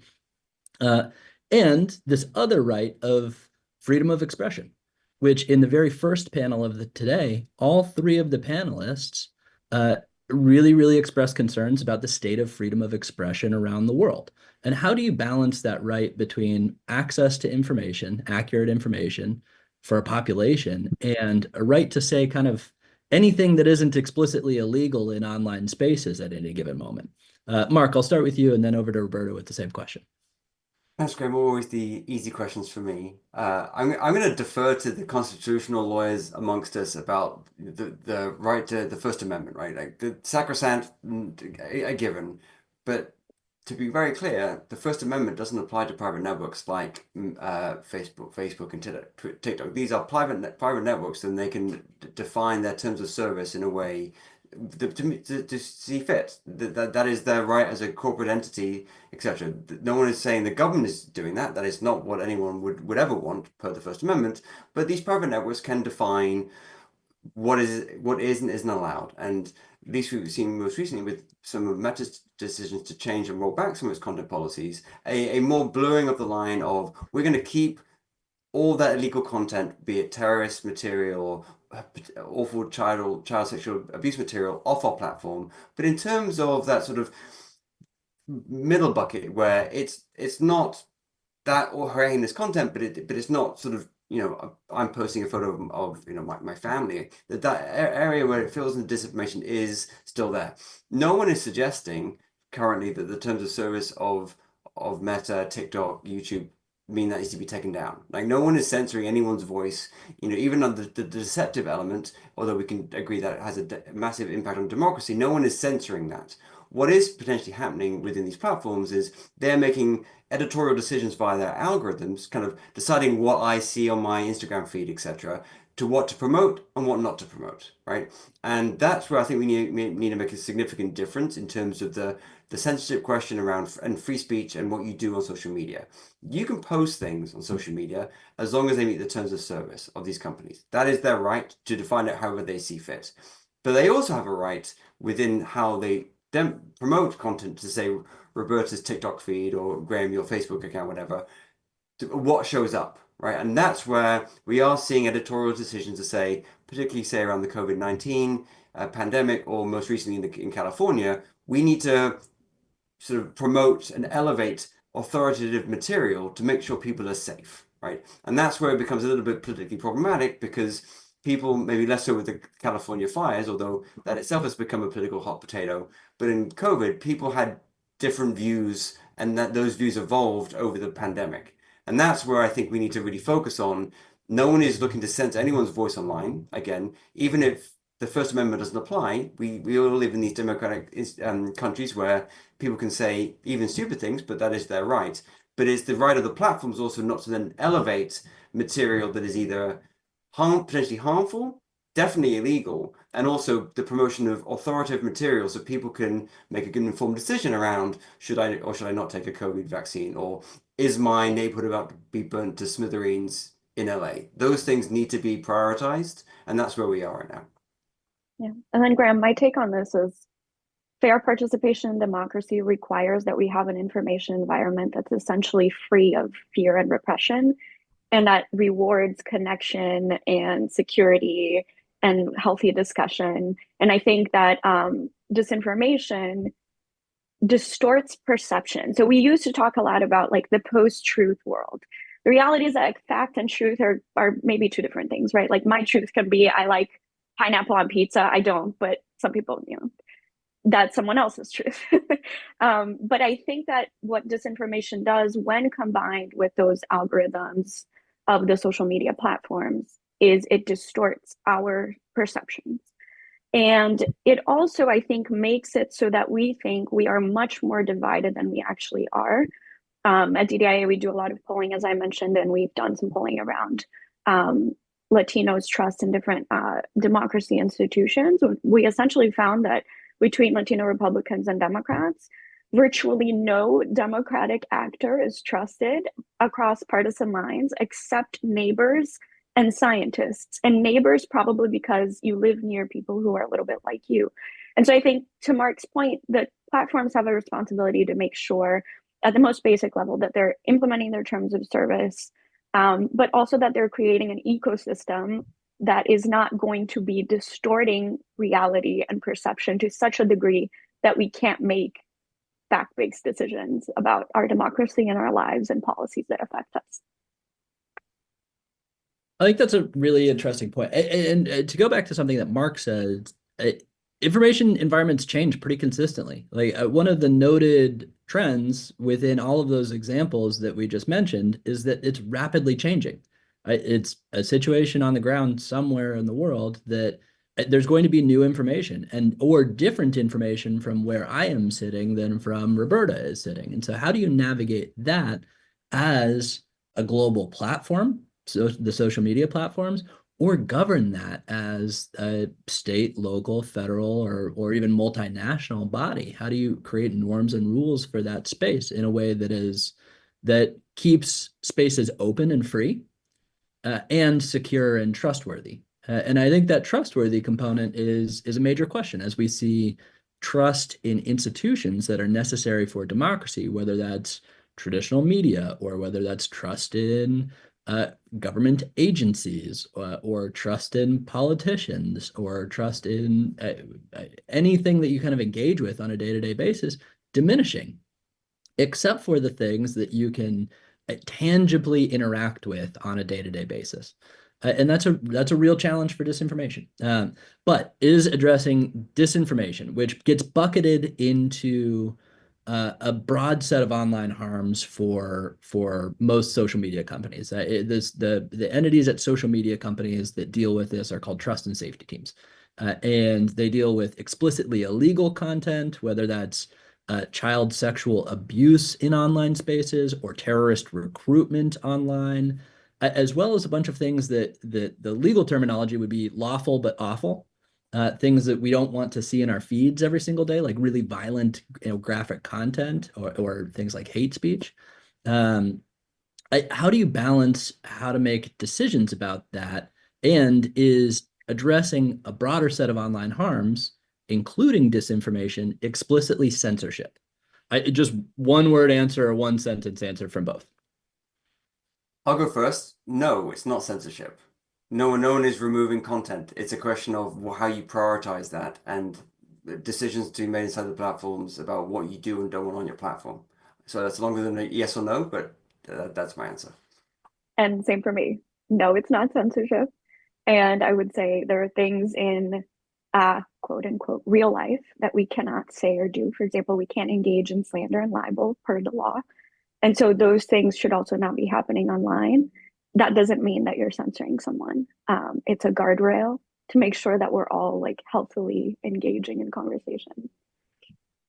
All right, let's talk about social media platforms then.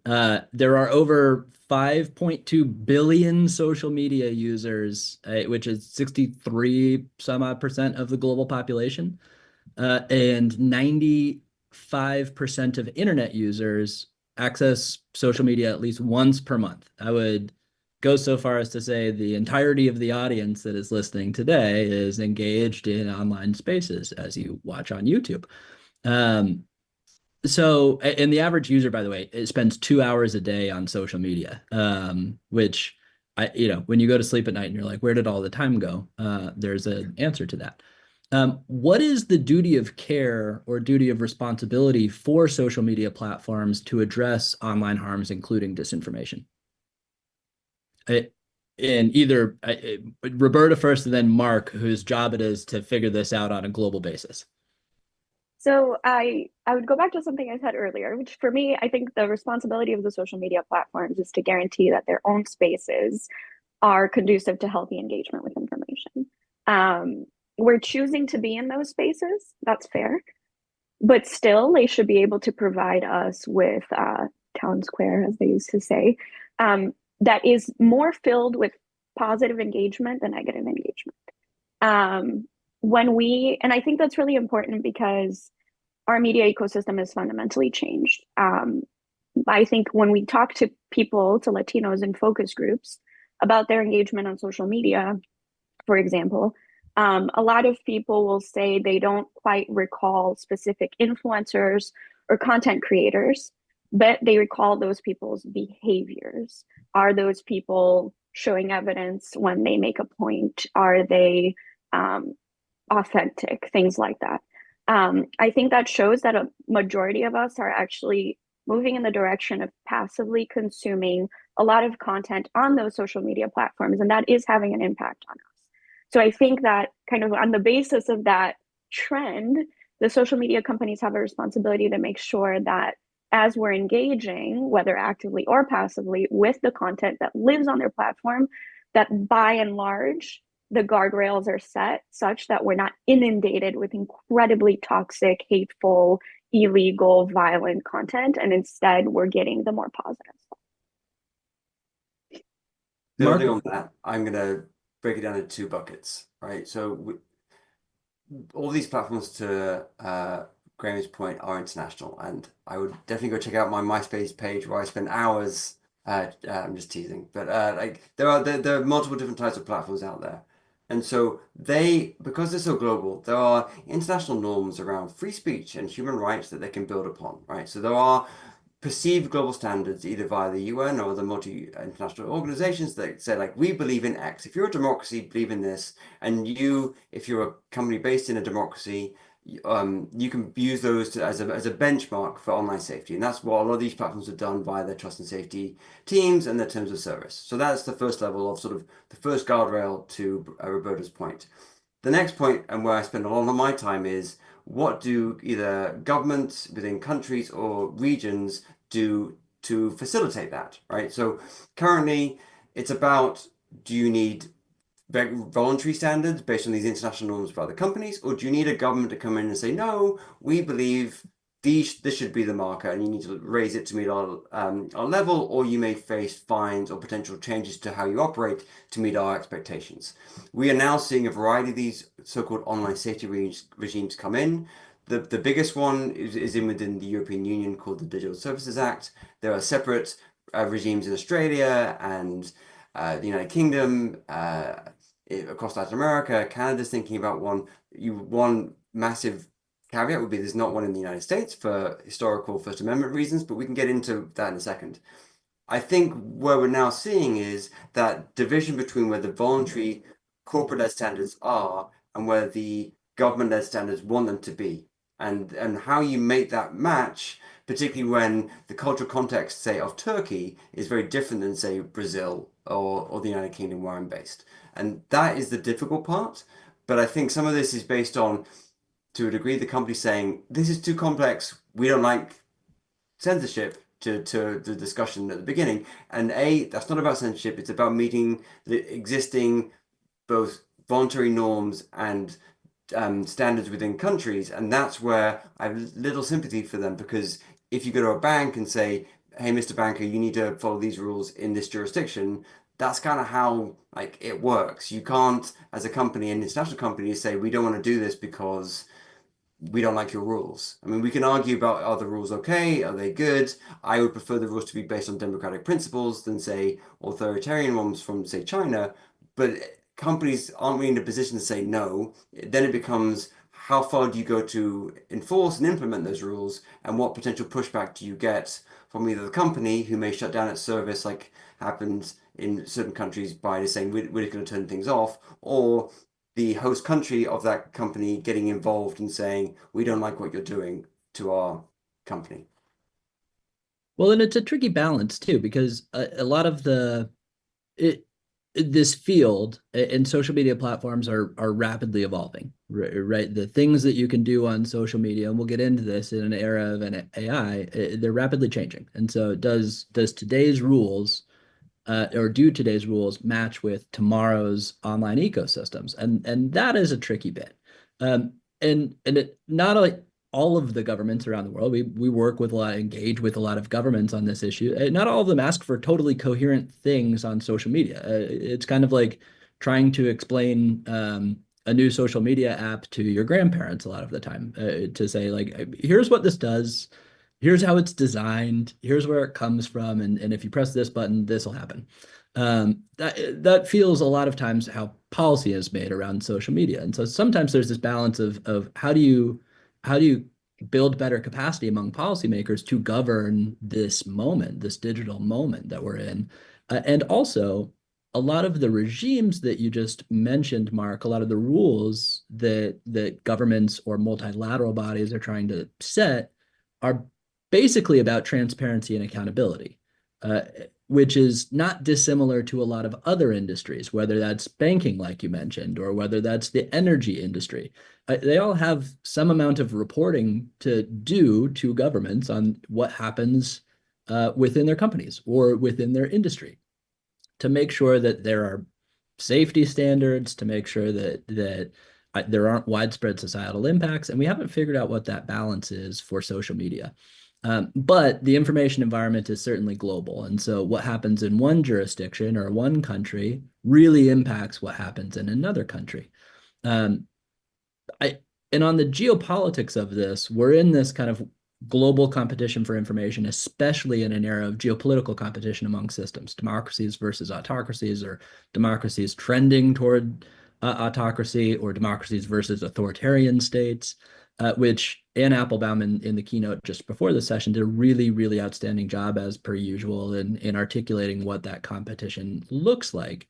And so how are countries positioned in a global competition for information, and how does that relate to disinformation? And I guess another way to ask that is that authoritarian countries don't play by the same set of rules, don't find the same value in a free, open, secure, interoperable internet or open information environments in which they have little control. And so what does a competition for information look like, and how does disinformation play into it with countries like Russia or China or Iran in many cases? I'll take that one. Go ahead. I think that there's an inevitable asymmetry between us being open societies and allowing state actors, like you mentioned, to come in and spread either disinformation or propaganda or influence because they can. Like, we can't go to China and enter Weibo and other social media platforms and do the same thing, because that's not how they operate. I know which one I would prefer, but like, we all make our decisions. I think the strength of the democratic system, I'm in team democracy, surprisingly, is that most people get that it doesn't pass the sniff test. When foreign actors try and spread disinformation in democratic institutions, countries, they typically get found out pretty quickly, right? Because either they're not good at it, that it doesn't pass a smell test in terms of what people expect from the information environment and what they get, right? Be it the Russians promoting disinformation around the war in Ukraine for their own political gain. Like, yes, there was allegations per the Russian narratives that the US has a bioweapon facility in Ukraine, etc.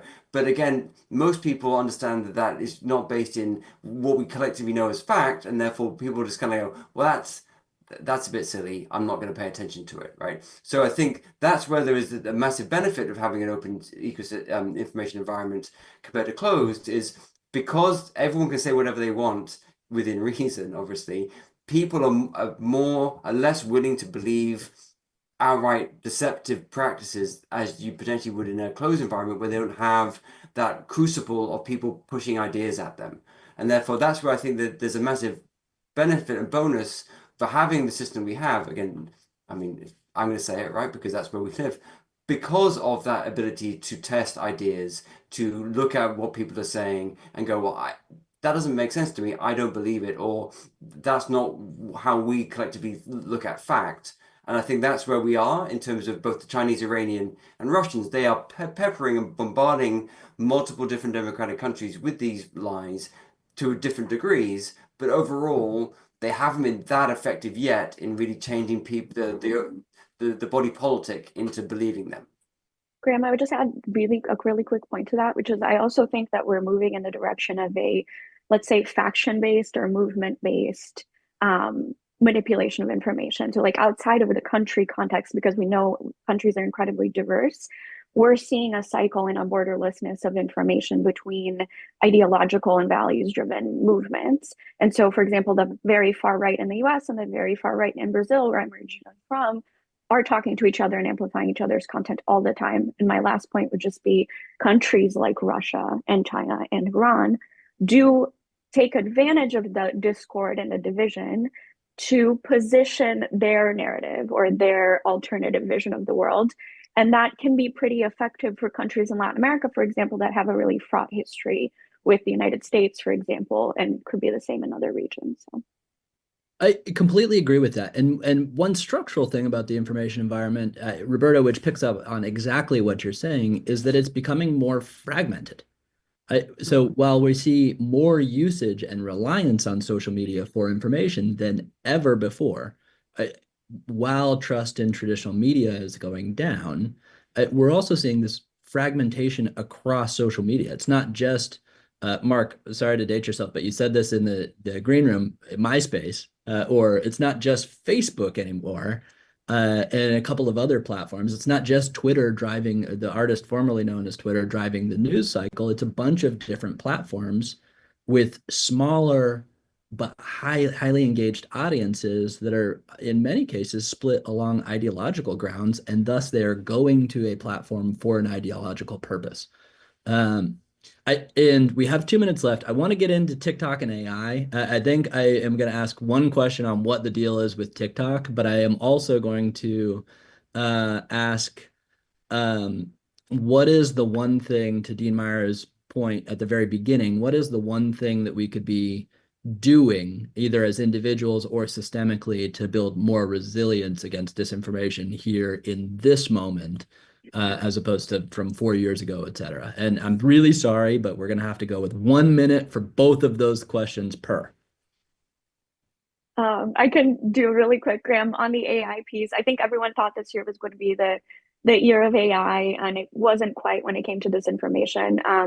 Our research shows that like very few people, at least Latinos, are using AI right now. It was 15% in March and 20% in April, ChatGPT. That said, people have a really big concern around both AI's impact on jobs and AI and the need for regulation. So it was like, even though 15% only were using this, 68% thought that there was an urgent need for oversight of AI and more regulations. And so I think like the people are calling for some of these guardrails, and that's important. On the TikTok piece, my thought is just that banning one platform does not do anything for solving this greater set of challenges that we're engaging with. And I think that a lot of people have found livelihoods on TikTok. If we were to talk about this, US-based social media companies, US-owned social media companies also hold a lot of our data and sometimes misuse it. And so I think my perspective is, yes, security issues and an outright ban on the platform is not necessarily the way to go. And I'll take the final question for the minute left about positivity. I'm going to focus on maybe some of the college kids in the room. And I'm a journalist for 20 years, so I'm going to say this. Buy a newspaper subscription. And don't go for the Post or New York Times or the Wall Street Journal. Buy something local. The best way to get information and make sure that you're aware and be participatory in the democratic process is to have access to information. Don't rely on social media for that news. Pay a mainstream media organization of any political framing you want to get access to information. That is the crucial way that all of us can be better informed and participate in democracies. So signal less and learn more. Newspapers being the ultimate cheat sheet at the start of your day to figure out what's happening in the world. I really, really appreciate this conversation. Really appreciate the work that both of you are doing and have done for a long time, and hopefully will continue to do in this field, which is, in my opinion, catalytic to democracy. The challenge of disinformation is one that that makes everything harder. It's a force multiplier vulnerability, or it's a catalytic vulnerability to everything else. Whether you want to solve for inequality, or whether you want to solve for participation, or whether you want to solve for climate change, or any of these discrete issues that are also existential in their own right, if disinformation touches it, then that issue is going to be a lot harder to solve for. And so we've got to figure this out and build resilience. And it starts with everybody that's listening to this conversation today. And so I'm deeply grateful to be able to have this. Anytime as a native son of Colorado, I get to participate at the University of Denver. I'm really excited to do it, and looking forward to what comes next. All right, your doom and gloom destroyers are back. Lilia, from our texting during that panel, I know that you've got some hot takes. So what were your reactions to that one? I will share my appropriate hot takes. As someone who uses social media, both personally and professionally, I'm of the opinion that over the next 4 years, let's start with the next 2 years because of the existing majorities in Congress, potentially over the next 4 years, the regulation of social media companies in order to be more democratic, in order to be more against censorship, I think it's going to be fairly difficult, if not impossible. That obviously does not include state legislatures, but just focusing on the federal environment, I think a lot of where the panelists were headed in the direction of, and which I will say a little more honestly, is I don't think our government can keep up with the pace at which social media platforms change their algorithms, change their business models, their approaches. So my hot take is that it doesn't mean that there's policy work that needs to stop. It should absolutely keep going. However, what I would love to see this pro-democracy field in invest even more into is something that Eleanor Hawkins from Axios Communicators dubbed as this year being the year of audience fragmentation. And we are all increasingly going further and further and further into our own little foxholes in the social media space that we are all consuming. I think they said 56 million people are avid consumers of social media. So our challenge, and the challenge I'm really interested in talking about, is how do we reach people where they are through the algorithms with real trusted voices and communicators? You can call them influencers, you can call them validators, stakeholders, whatever it is that you want to call them. But there is something to be said about those individuals having the power to change minds, influence people, move them. And if we can start thinking that way as a pro-democracy community, I think we're going to be far more successful in our messaging and in our communications that we've been thus far. So that is my, shall we say, PG hot take. But how does that sound to you, Gabe? I love that. I think there's some pieces of that I agree with strongly. So I don't know in the next 2 years if the best social media regulation possible is going to come out of this Congress. That said, and this goes back to being a consumer of the information ecosystem, I am always on the fence about staying on these platforms. You know, my finger is hovering over the delete button on Instagram, Facebook, Twitter, pretty much every day. And, you know, Meta recently rolling back their protections, their moderation, their trust and safety work. I don't know. I don't know if I'm sticking around for that as an individual user. And this makes me think, you know, from a democracy space lens, there are amazing organizations like New Public who are thinking about what the next set of social media platforms looks like. Ones where we are actually the owners of our data. Ones where if we decide to leave a platform, we get to keep that data and take it over to the next platform. And what that means is, you know, all my Twitter followers, all of my Twitter followings come with me if I leave a new platform like this. That's exciting to me. And at the same time, not to be a grandma about it, but I got to get outside more. Like I need to be spending less time in general on Instagram, on Twitter, and more time, you know, at the public library. And there's interesting, cool stuff happening at the public libraries here. That's my 2 cents. I mean, all I'll say is your millennial is showing if you're still on Facebook, but I'm in. I want to get us sort of rolling into our next panel, and I'm going to get a little personal here. For those of you who know me, you know that I'm actually a first-generation American. My entire family came to the United States over 30 years ago as the collapse of the Soviet Union was unfolding. And while we all speak Russian, we're actually from present-day Ukraine. Next month will also be the 3rd anniversary of the war in Ukraine, which, as we all know, upended Europe, upended United States policy and so many other countries. So with that, I'm personally very excited about this next panel, and I want to welcome our moderator, Rachel Epstein. She is the professor of international relations and European politics at the Korbel School, among so many other incredible titles. Rachel, we'll turn it over to you and looking forward to this discussion.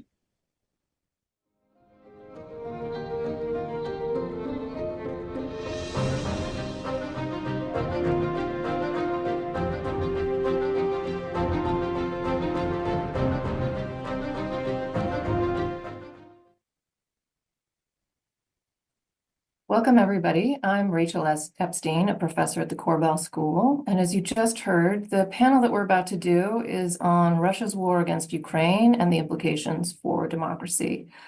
I want to spend just a couple minutes at the beginning talking about the conflict and where we stand today.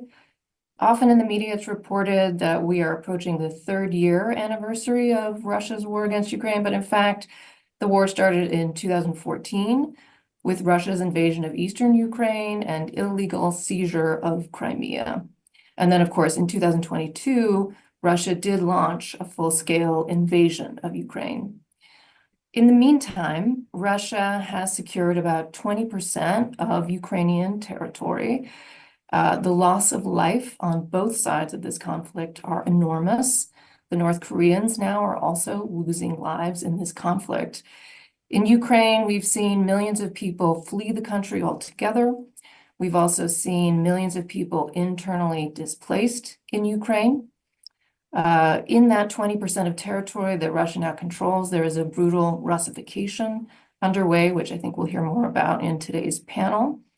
And then in addition, we have new data on Russia's economy, which is increasingly struggling under the strains of the conflict with labor shortages, high inflation, and very high interest rates. Arguably, according to some people, and the reason that we're focusing on democracy today is that a conflict over democracy and over the rule of law is at the center of this conflict. So we're going to be taking a look at those issues with a group of people who could not be better qualified to discuss these issues. I want to introduce them now. The first is Clara Volunteeru, who is the Regional Director for the Black Sea for the German Marshall Fund, who's coming to us from Bucharest, where it's already late in the evening. We also have Oksana Shevel, who's the Associate Professor at Tufts University and author of the new book, which I recommend to you, called Russia and Ukraine: Entangled Histories, that she has written with Maria Popova. And then finally, we have Vera Messing, who's professor at the Center for Social Sciences in Budapest and research fellow at the Central European University and its Democracy Institute. She is coming to us from Budapest, Hungary. So I would like to get the panel started by first directing a question to Clara Volunteeru. Claire, can you start by telling us about Ukraine's outlook vis-a-vis Russia and its ongoing war against the country? I'm wondering in particular how the country's strategy is evolving in light of the new Trump administration, and also wondering what we can expect from the European Union. Thank you, Rachel. Thank you to all my co-panelists and our viewers online. I think it's incredibly important to continue discussing these issues, especially as circumstances unfold across the globe. It is very important to understand that the war in Ukraine is not just about Ukraine, and its implications are extremely important for the way the balance of power and the value system is structured across the world. And I think that's the first thing to remember when we discuss the situation in Ukraine. It is that it is ultimately, as you said, more than just about a territorial military aggression. It is actually a long-lasting threat to value system. But that doesn't mean that it shouldn't start off by very pragmatic terms when we discuss Ukraine. And pragmatically, as you've laid it down, the conflict has been unfolding for a long time with the annexation of Crimea, but also over the past almost 3 years since the full-scale invasion of Russia. We've seen Ukraine putting up an incredible fight. And that's on pragmatic terms. So it's no romanticism when we look at the resistance, both in, let's say, democratic resilience, societal resilience, morale, but also on the military front. Because even if it is worrisome that Russia now controls 20% of Ukraine's territory, it is nevertheless amazing that only this has happened after such a long time, considering that all military planning that we've seen now was expecting Ukraine to fall in a matter of days. So, and then pragmatically, we need to understand that this is linked to the force of allies. And standing with Ukraine, both on the European and the American side, and not only because standing with Ukraine, there was also Japan and South Korea. And so I think it is very important to understand that in this war, Ukraine didn't stand alone. It has taken on itself the highest, let's say, toll, of course, but there was support and there was solidarity. And I think that's what made the difference. Ukrainians' morale and determination, and the Allied also determination. Now, how is the strategy evolving? Well, the Western allies are confronted with a number of challenges of their own. Across Europe and America, it was a super electoral year, and that had significance in terms of prioritizing internal needs over foreign policy. And that led to a diminishing, let's say, material commitment to the war in Ukraine. And that also led to an evolving strategy on the side of Ukraine, where it had to diversify its engagement with as many allies as possible. And it led to a very strong campaign internally to mobilize its population in the war efforts. Now Ukraine is faced with an outward migration pattern. It's faced with severe loss in human terms. And so one of its biggest challenges to date is whether or not it will raise the conscription age to fulfill the military requirements. And that's a big challenge, talking about evolving strategy, because it also has to stand up for democratic standards and hold democratic elections in the near future, in the coming years. And so these types of measures really affect significantly the support domestically. So Ukraine is a democracy, and it has to take on these trade-offs between delivering a strong military response, continuous strong military response, which primarily requires human resources, and maintaining a certain acceptability amongst this population. On the external front, the strategy is evolving vis-a-vis the Trump administration, and a certain engagement that President Zelensky has been maintaining with the American president towards the definition of what a sustainable peace might mean. I think these are the two dimensions where we see Ukraine's strategy evolving or being challenged internally and externally. But it will have to respond to the evolution of partners and allies and strategy evolving. Just ask you a quick follow-up. If the United States is less supportive of Ukraine going forward, are the Europeans poised to replace the military assistance that the United States has been providing up to now? I think that was not necessarily a question after, the change of power in the United States. I think that's a question that most observers, and especially the Ukrainian officials, have been asking themselves for over a year now. We've seen the supplemental from the US decreased from the first year of the war to the second. We've seen an increased support from reluctant Germany, who's arguably the main defense provider for Ukraine. But at the same time, we see, as I mentioned before, a lot of internal challenges, both for Germany and for France in electoral and political terms. And I think a lot of the support that Europe as a whole, but especially from the member states themselves, would provide to Ukraine is dependent of how these electoral cycles will unfold over the next months. So the European Union is firmly committed to supporting economically Ukraine, but in military capabilities, you will need more, let's say, clarity on the domestic agenda of a few member states that possess those military capabilities. Thank you. Oksana Shevel, a question for you. What can you tell us about the ultimate aims of Russia in Ukraine and Putin's calculus in launching the war? We heard from Anne Applebaum earlier in the summit, arguing that at least part of the impetus is Putin's effort to invalidate international law. Do you agree with that, or what would be your read of Russia's intentions here? Yes, thank you, Rachel, for this question, and thank you for inviting me to be part of this panel and this event. I do agree with Professor Applebaum. I think there are broader goals, so Ukraine in that sense could be considered kind of the first step in these broader goals that she outlines, undermining Western democratic institutions, undermining the credibility of Western alliances, and then that sort of opens the way for Russia and other autocrats, we should add, to dominate and sort of subvert and otherwise damage Western democracies.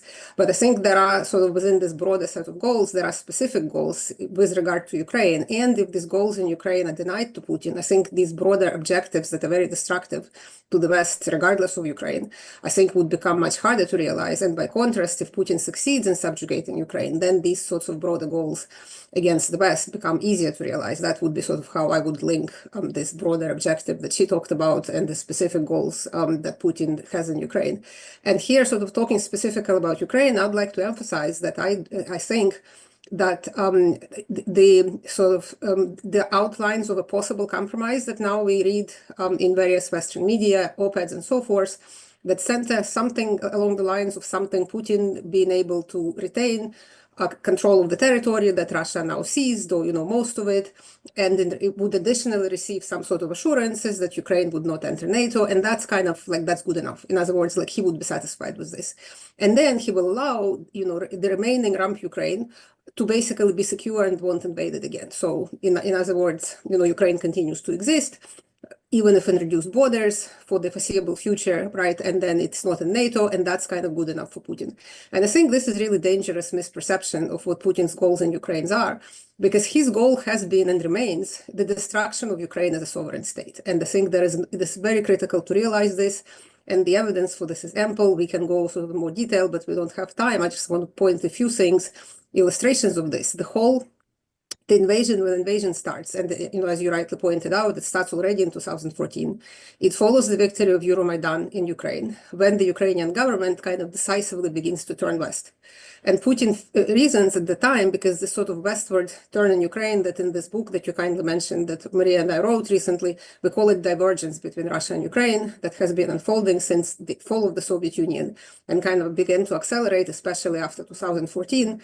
And that just became unacceptable to Putin. This notion that Ukraine, NATO was never a possibility. It's not that Ukraine was, going to join NATO, but it was moving towards potential EU membership and kind of it's generally moving in the direction away from Russia. So control of Ukraine became less likely after Euromaidan wins. And that's when Putin invades. And really the goal, again, is not some, yes, Crimea, like he got it, but the whole Minsk peace process was meant to be a Trojan horse or a tool to control the sovereignty and the ability to do sovereign policy of the central Ukrainian government through creating this sort of proxy republics that would then get special status, so-called in Ukrainian constitution, and essentially control foreign and domestic policy. That's very important. It's not just about foreign policy. It's about identity politics. It's about democratic reforms, decentralization, whole host of policy that has nothing to do with foreign security. And then when that fails, because even conciliatory Zelensky government realized what that Minsk would have been on Russia's terms, then we have full-scale invasion. With full-scale invasion, they go straight for Kyiv, right? Like, why do you go straight for Kyiv if you claim to be liberating people of Donbass or whatever the formal goals are, right? And then when you sort of start moving through the attempted negotiations, every time, and it continues to this day, Putin does not want Ukraine to have anything like credible security guarantees, be it in the form of strong Ukrainian military, be it in the form of NATO membership, be it in the form of some sort of substantial military, say, presence of European powers that could potentially deter invasion, again, because the goals remain control of Ukraine. So again, kind of circling back to your question, that these broader goals of Russia in Ukraine, I think it's very important to realize that for Russia, there are these essentially irreconcilable goals with Ukraine. So even in reduced borders, it cannot be a fully functioning democratic independent state. It has to be some sort of ally and vassal of Russia, not just ally, but really a vassal. And now the question becomes, first of all, to my mind, one question is the realization of this on the part of Western governments, and especially incoming Trump administration? If there isn't, would there be, once negotiations start, and this whole sort of, how Trump would react and what Putin will tell him? I think we're going to find out probably relatively soon, right? And then these broader goals that Professor Applebaum talks about, this undermining Western democracies, undermining liberal world order, international institutions, rule of law, that becomes more likely if Ukraine were to fall, and becomes less likely if Ukraine were to succeed in retaining its sovereignty and independence. So I'll maybe pause here. Good, thank you. Thank you for all of those insights. Okay, Vera Messing, turning to you again on the theme of democratic governance. How has the war played out in European democratic politics? And is support for Ukraine a wedge issue in recent and upcoming European elections? And if so, where is the wedge most divisive, and why do publics find themselves in disagreement over this issue? Thank you, Rachel, and thank you for inviting me to this panel. I'm very excited about the Democracy Summit and this panel specifically. So I would say, generally speaking, Europe has been unified in supporting the Ukraine, especially politically supportive, and it is still overwhelmingly supportive. However, there is a degree of decay in societal support. That's what we see from public opinion surveys. So what one needs to understand is that the war had a significant impact on European societies and economies. It is a very important conflict in Europe, not only between Russia and Ukraine, but also for Europe. And Europe also had had to pay some price for. Just to look at the most important ones, there are over 6 million Ukrainians who left their country in the past 3 years, much likely more than that, but this is the official data, and asked for asylum in Europe. And but this has not affected all European societies equally. For example, Poland, Germany, and Austria have taken the bulk of Ukrainian asylum seekers, but also Slovakia, Romania, and Bulgaria, so on the boundary with the Ukraine, received a large number of refugees, especially if we compare it to their populations. Another point that is important to understand is that Europe was impacted economically very seriously, especially those countries which were greatly dependent on Russian gas and oil. So all former East European countries or post-communist countries, but also Germany. All these countries have been heavily dependent on Russian gas and oil that came through the Ukraine and other ways. So they had to cut their gas supplies from Russia and change the entire energy supply chains. There are only 2 exceptions to that, which is Hungary and Slovakia, but that's a longer story. So this has resulted in a significant increase in energy prices in the continent, a slowing economy, increasing inflation in many countries, including the largest Germany and Poland, but also Austria and Eastern European countries. And in addition, Europe has provided significant direct financial and military support or aid to the Ukraine. But all despite of these, Europe stayed, especially its political elite and leadership, unified in supporting the Ukraine in all respects. And despite the fact that dividing Europe has been a proactive strategy of Russia for a long time, so not only in the past 3 years, but that has been going on for a long time. If we look at some of the far-right media in Europe or media of autocratic regimes, we see here the replication of narratives and discourses shared by the Russian propaganda very, very clearly. One example to this is the peace narrative, which is so in sum, I think that Russia has not been very successful up until now putting a wedge but it has been successful in dividing Eastern Europe, the post-communist region within the European Union. One would presume that Russian aggression, with which this region has a long-standing negative experience, would unite the region, but this is not what happened. Some countries like Poland and the Baltic states have been foreigners in supporting the Ukraine, while others like Hungary, Slovakia, and Serbia openly favor Putin's Russia in this conflict, despite the fact that some of them are members of the European Union and the NATO. So there is a long discussion why and who and which country is supporting Russia vis-a-vis the Ukraine in this region. But I would support Professor Grismala-Bassa's idea that these politicians, the conflict is not about solidarity with the Ukraine or an ideological stance, but about immediate and material needs of the prime ministers, party leaders, and presidents. So we can see a very direct link for these politicians who support the Russia links with Russia.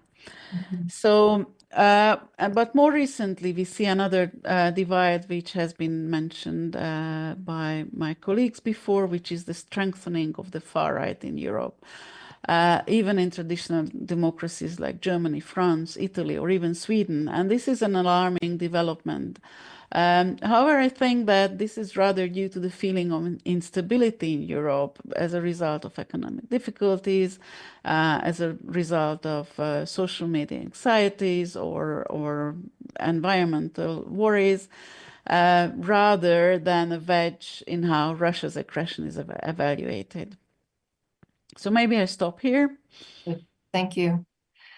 Clara, turning to you now, in light of what Vera just said about divisions within Europe and within some European countries, I wonder if you can tell us more about whether the war has empowered Russia to undermine democracy elsewhere. I'm thinking not so much of the East European countries that have joined the EU and NATO, but maybe further east. I'm thinking of Moldova, Georgia, Belarus. How has the war effort affected, for example, Russia's ability to spread misinformation, false narratives, undermine democracy elsewhere? What are your thoughts on that? So from the beginning of the full-scale invasion, we argued within our collective work at GMF that the Russian strategy is systematic and it's been deployed all across the region. And why we started pushing this argument much more forcefully over the past years, and again, we are working on the region for more than a decade, but over the past 2 years, it seemed like the focus of Russia will be military and will be consumed by its military efforts in Ukraine, whereas this was clearly not the case. Its capabilities to deploy malign interference across many other countries were equally large, because they have been built up for a very long time. So it wasn't something that Russia was scrambling to push out the door, and its attention for deploying FIMI was never distorted. So it was always a systematic approach that Russia was deploying across the Black Sea region and across Europe.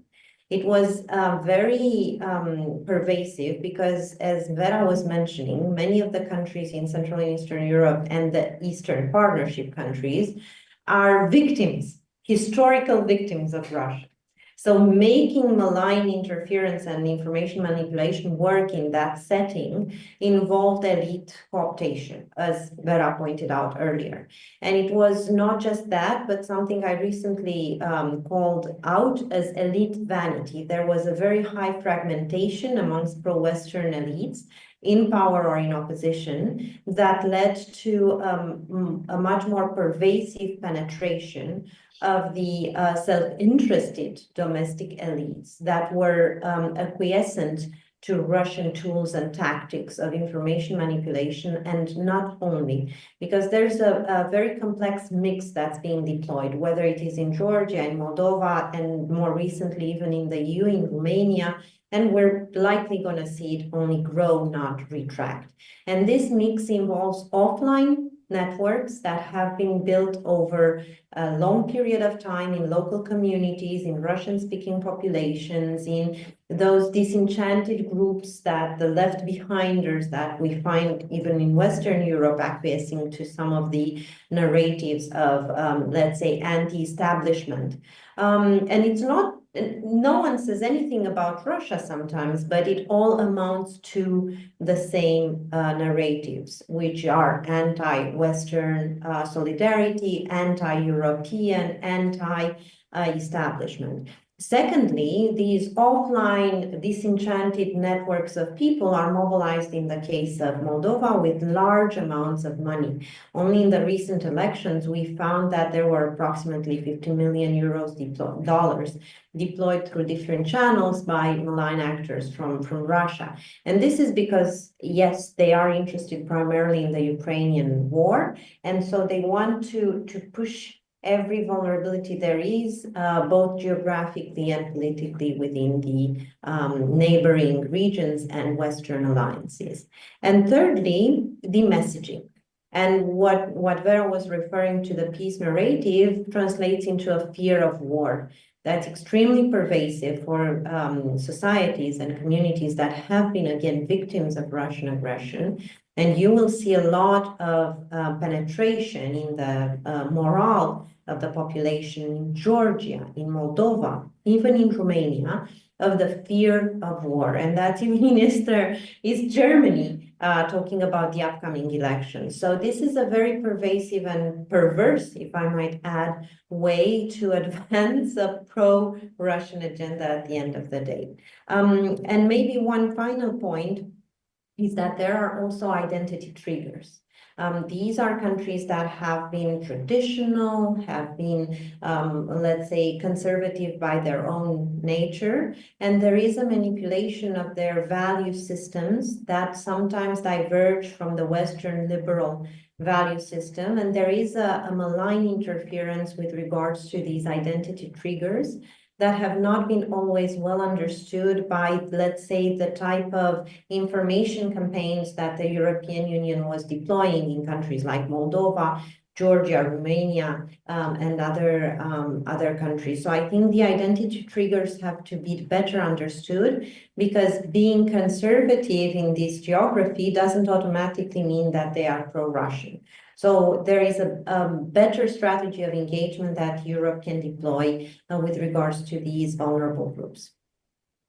That's so interesting. Thank you very much. Oksana, turning to you, I'm hoping that you can tell us a bit more about democratic developments in Ukraine itself. And I'm asking this in part because I know you've done interesting work on identity formation in Ukraine, and perhaps the ways in which cultivating a stronger democratic identity may be a consequence of the war. But I would love it if you could say more about this. Yeah, thank you for this question, Rachel. I wanted to sort of, given the briefness of time, kind of highlight 2 points here. The first point, I think it's very important for everybody to be aware, if they're not yet aware, is that the war really increased support for democracy in Ukraine in major ways. And that's really interesting, because oftentimes, you think a country is at war, it might sort of favor stronger measures, some kind of strongman. And we, of course, generally see in liberal democracies, many people are disillusioned with democracy, if support resulting in support for far-right parties and so forth. So in Ukraine, which is quite remarkable, that, despite fighting the war, the society is overwhelmingly sees democracy as the best form of government. It wants Ukraine to be a democratic country. And that's something that bridges, long-standing regional divides in Ukraine. That's the sentiment kind of across the country, right? Now, there are some interesting things because, for example, obviously, if you're a democracy, democratic countries have elections. Ukraine hasn't had elections because it is under martial law. And when people are asked about sort of the seeming contradiction, it seems, again, the society is quite wise. They say that, yes, like we want to have elections as soon as martial law ends, but for a variety of reasons, to have meaningful election during the active fighting, when so many people are displaced, when you can't have sort of safe voting in so many parts of the country, is not really the kind of election that we want. So people are okay with delaying the election, but that doesn't mean that they don't support democracy or don't want to have election and all of these things. Now, sort of what gets a little bit trickier as far as kind of broadly democratic principles and potential, I think this is actually a broader question for, I would say, human rights lawyers and people who study kind of democratic principles more broadly. Should these principles apply equally to countries at peace and countries fighting for survival, right? And now I would say that that's kind of how international law is conceived. There is no exception. You look at international legal instruments. If you're a country at war, you kind of get a break and you can do something differently. You're supposed to uphold all these principles. But of course, given how Russia has weaponized information, propaganda, things such as minority rights, language, culture, religion, all of these things have been weaponized by Russia, are used to weaken Ukraine. And the Ukrainian government and the society, therefore, kind of struggles with these things, right? Like, what do you do about, say, pro-Russian media channels, right? Or Russian language even. And the sort of striking this balance between, on the one hand, being aware that some of these things, especially, say, weaponization of religion, of memory politics, language situation, is being used by Russia in its aggression, and the government, therefore, is trying to kind of respond and maybe, have some provisions that limit these, like, say freedom of the press is limited because you can't have various pro-Russian channels or pro-Russian parties. Right, for some human rights kind of purists, that might seem like, oh, that's kind of Ukraine is becoming less democratic. But I think we should be really careful, drawing these conclusions. And again, the balance has to be very delicate. Obviously, countries shouldn't just get Ukraine or any other country. If it wants to be a democracy, it can't just get like a free pass to, violate all sorts of rights under the guise of protecting national security. But at the same time, national security is important because if there is no Ukrainian state, there won't be any democracy there. Right. So I think this kind of challenges, and again, it plays itself out in various specific areas. be it, language education and the specific role of Russian. It plays in the renaming of streets and monuments, the so-called de-Russification and decommunization drive. It, of course, affects religious politics when there is this one church in Ukraine that is still aligned with Russian church, where the Russian church essentially endorses this war, sees it as a holy war, and moreover, kind of offers ideological underpinning to Putin's imperialism by claiming that there is the so-called Russian world and Holy Rus that includes Ukraine and Russia, right? So but of course, then there are also standards of freedom of religion. So balancing these things, I think, is very challenging. So, to answer your question, that I would say, first of all, important to realize that Ukrainian society became more supportive of democracy as a result of the war, which is really quite remarkable. And then this kind of tension between protecting national security, defending the statehood, while at the same time observing various human and minority rights that exist in international instruments is another dimension. And I think that's something that I would imagine there will be interesting work done going forward on how this balance is being struck or not struck in Ukraine, and how perhaps Ukraine compares to other countries that have been in a similar situation, like Britain during Second World War comes to mind, but of course that's not the only example. Thank you. So we only have a few minutes left, Vera. I'm going to ask you, kind of with an eye towards wrapping up. Oksana had said earlier that really from a Ukrainian point of view, it's possible that a maximalist strategy is really the only way to go, that Putin, until he controls all of Ukraine, is not going to be satisfied. And Applebaum had said earlier that this idea that you can carve up Ukraine and satisfy Russia's interests is unrealistic, right? So we've heard that now from a couple experts. Where is European public opinion on this issue? Do the Europeans share the view that Ukraine really needs to eject Russian forces out altogether? Or is European public opinion more of the mind that some kind of less maximalist settlement is possible? Yeah, so actually there are several public opinion surveys, but it's difficult to cover all the countries, especially if you want to cover several periods. But answering shortly to your questions, because we are running out of time, a more recent survey by YouGov, which is a UK survey agency that covered quite some European countries, and they asked specifically this question, what you are asking. So they asked the respondents to choose between opinions of supporting Ukraine until Russia withdraws, even if that means the war lasts longer, or encourage a negotiated end to the fighting, even if that means that Russia still has control over some parts of the Ukraine. And we see that this later opinion, the support for this later opinion, meaning encouraging negotiated end to the fighting, even if that on the price of Ukrainian giving up some of their territory, is increasing. That was the less preferred answer back in 2023 and even more in 2022. But by December 2024, we see an increase in supporting this opinion vis-a-vis the going up until the end and not giving up. But still, in some of the large countries, like in Britain, Sweden, this opinion is more supported. But in other countries, like in Germany, Italy, France, and Spain, these are all large countries in the European Union, the encouragement of negotiations is the more supported by public opinion. Good, thank you. Clara, I think you're going to have the last word on this question, which is, what in your view is a realistic pathway to ending this conflict?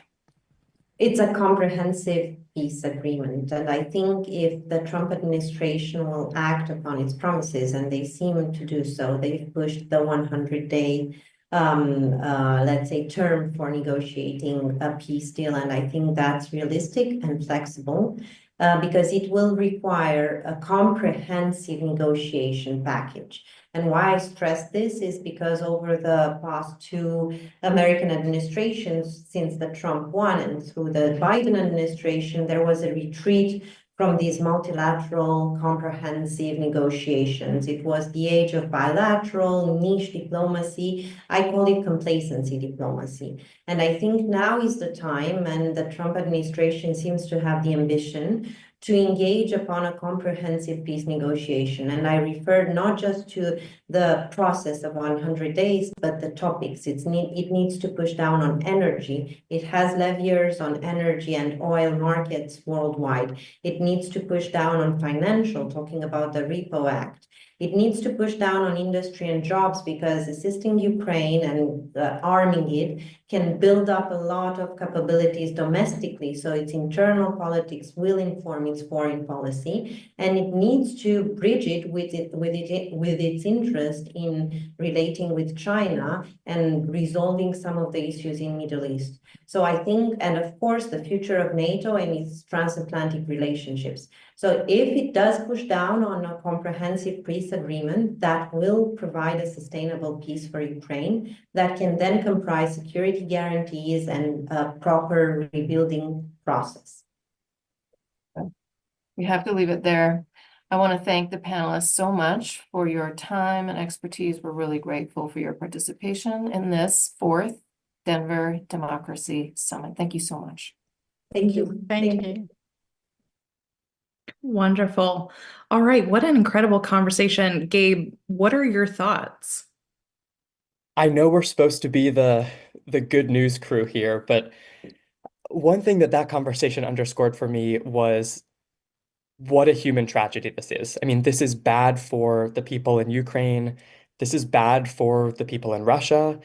And this is bad for people who've been affected by disease, hunger as a result of this conflict. And more broadly, we are in a time of increased conflict around the world. Just over 200,000 people died in conflict in just last year alone. And coming back to our domestic situation in the US, I mean, this first 100 days of the new administration is going to be a time for choosing between war and peace. This conversation around Greenland, the Panama Canal, Canada as a 51st state, that's one way that this can go, a more expansionist America. And in my personal view, that will lead to conflict. I mean, that will not be a good thing for us or for our neighbors.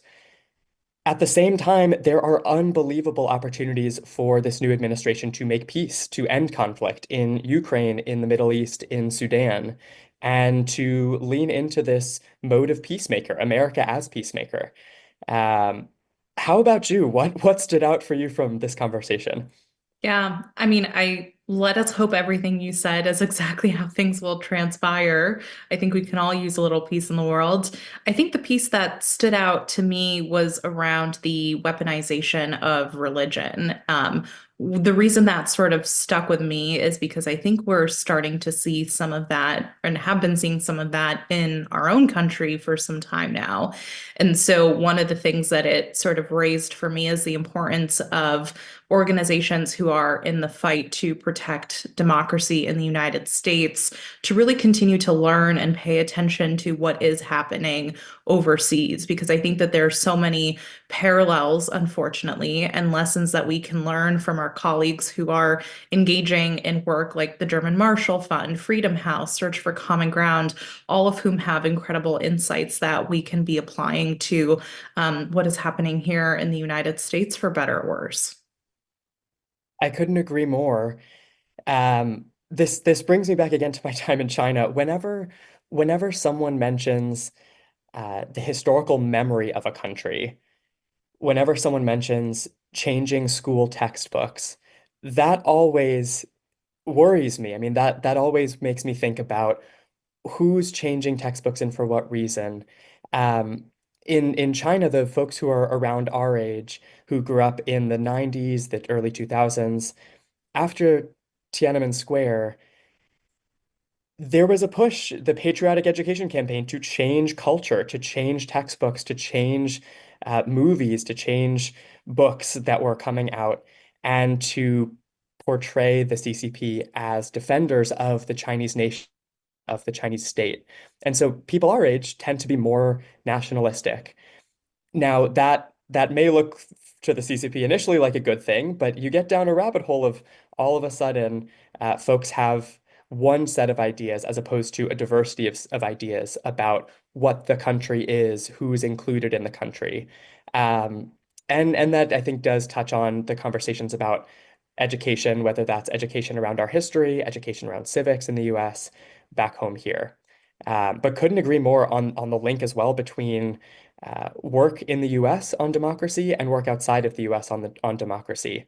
That is spot on.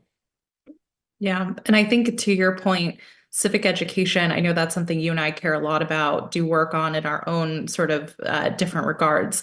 It's so important for not just kind of K-12 and high school and college, but really continuing civic education for the American population, just because, again, there's just so many things that we can learn and should be learning around our country, let alone sort of lessons in authoritarianism and autocracy that we all should play a role in preventing, ideally. 100%. All right, so up next we have our second keynote of the day. This is a very special conversation between Dean Fritz and an alumni of the Korbel School, Ambassador Geraldo Munoz, who is a Chilean diplomat, was the former Chilean ambassador to the United Nations. He's a political scientist and, of course, an alum of the Korbel School. So I will pass it over to Dean Fritz for this conversation.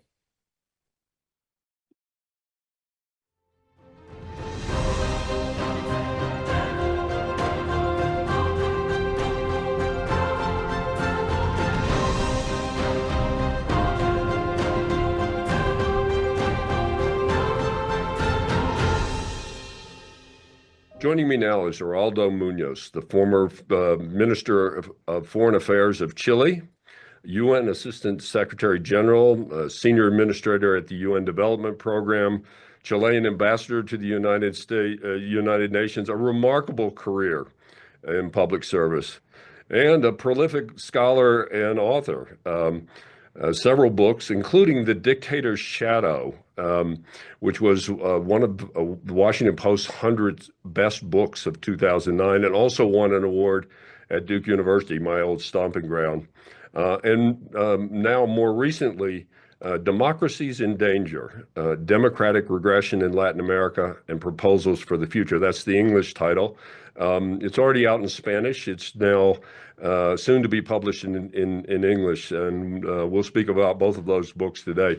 Most importantly, though, Geraldo is an alum of the Korbel School, which we're very proud of, where he received his PhD in International Studies. So, Geraldo, thanks so much for being with us today and joining us at the Denver Democracy Summit. Well, thank you, Dean. Thank you for inviting me, and it's always a pleasure to be in touch with Korbel, particularly on a subject such as democracy. So very pleased to be with you. Well, thank you again for being with us. Before we talk about the challenges facing democracy in Latin America today, maybe we could talk a bit about the history of your own country, of Chile's transformation from dictatorship to democracy, about which you've written and indeed lived. It's also a positive story at a moment where democracy seems to be on the defensive. How was Chile able to move from a pretty autocratic state, a quite autocratic state, to one of the most democratic countries in the hemisphere? Well, it was a very complex process because, as probably you and everyone there knows, we confronted one of the most brutal dictatorships in the world that made people disappear, execute, assassinate abroad, even in the capital of the United States, in Washington, D.C., where former Foreign Affairs Minister Orlando Letelier was assassinated along with colleague Ronnie Moffett, a regime that tortured, imprisoned. So it was very difficult to confront such a military regime. And at some point, there was a debate in the dissidents about whether to do it through armed struggle or to do it through social mobilization. I chose the latter part, and that gained most of the support of the Chilean democratic forces. It was a very difficult process because we had to gather those who had been against the Allende government, like Christian Democrats, with the left that was part of the Allende government, to which I belong, or at least I was a follower. I was a young person then. And the Communist Party that opted for armed struggle. It's a long story, I cannot go into it, but in the end, social mobilization began making an inroad and weakened the dictatorship. And the dictatorship had to agree on a plebiscite. We wanted free elections. After about 16 years already of dictatorship, we were able to get a plebiscite where you had to vote yes or no on Pinochet. There was no competitive elections. And there were a lot of people skeptics about that road. And we, however, thought that was an opportunity. And we mobilized, we organized, we made sure that we control for fraud. I went, for example, along with other people, invited to the Philippines to learn about the non-fraud process, where they had controlled the voting. And we went there, we took that experience and adapted it to Chile. And in the end, we beat the dictator with a pencil and paper instead of guns. And that led to the process that I describe at length in my book, The Dictator's Shadow, with my own memoir of those times. And then we had a process of transition to democracy that was very difficult because Pinochet continued as commander-in-chief of the army for 7-8 years. So it was like transition to democracy in Spain with Franco alive. You can imagine how difficult that was. So we had to manage and have a gradual transition to democracy. And what we ended up doing is that some people abroad said, well, yeah, Pinochet was a brutal dictator, he massacred people, but didn't he improve the economy? Didn't he make a miracle? And that was a very important point to take into account. I said the real miracle occurred in democracy because we received a country with more than 30% inflation. We reduced it to 6%. We had an inheritance of more than 40% poor in our country, below the poverty line. Today, the poor in Chile are around 6.7%. So the miracle came after. And the miracle was a miracle because, we were able in democracy to engage with the international community, to sign free trade agreements that would have been impossible with a dictatorship. We were able to have control on the part of an open and functioning Congress, free and independent press, social mobilization that complained about things that weren't going fast enough. So the real miracle occurred in the decades after Pinochet was gone and after we recovered the democracy. So that in a nutshell is how the process evolved, and there were extreme differences within the broad opposition, and we still, with the Communist Party, continued to have differences afterwards. Yes. But that's another story. That is another story, and it's a wonderful story. I do encourage our viewers to read the book. It is a great book and worthy of more time than we can give it today, to be sure. But I do now want to come to the present because it's wonderful to hear that story, even in a nutshell, the story you just told, because it really is a positive story at this moment. But at the moment, you see democracies in danger in Latin America, and so let me ask you sort of what you see. What is it why do you see, you say that democracy is in regression in Latin America? What are the indicators that suggest that democracy is in danger? Well, my feeling is that democracy indeed is under attack, and it is under attack worldwide. Specifically, my case is Latin America. Of course, this has happened before. It's not new. The difference is now that authoritarians have better tools, more sophisticated tools to confront democracy. They have fake news, they have the artificial intelligence, and it's a more interconnected world so that they have allies. There's sort of an international of dictators today.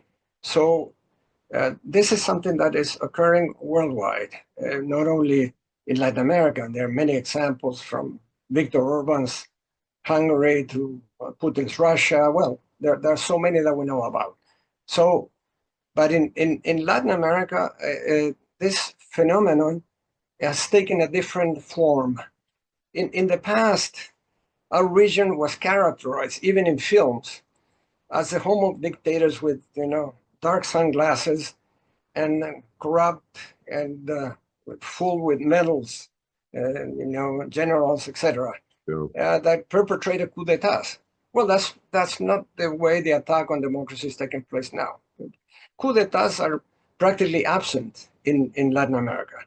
What is happening now is what I call the kidnapping of democracy from within, through more or less democratically elected governments that begin gradually, step by step, not in a single act, to take over all over the state.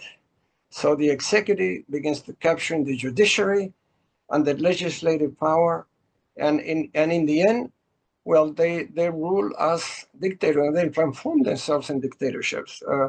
Initially, in Nicaragua, Ortega was elected more or less democratically. He won an election, but then he began accumulating all of the power, repressing the opposition, repressing independent press, exiling dissidents. And the same has occurred in Venezuela. Chavez originally won an election and won a clear election because, well, there had been problems that were coming from the past, so that he touched on some issues from a populist perspective. He won an election, but then he turned into a dictator. And Maduro, Nicolas Maduro, who will now be inaugurated again after committing fraud in an election, it has been in power now for a long time.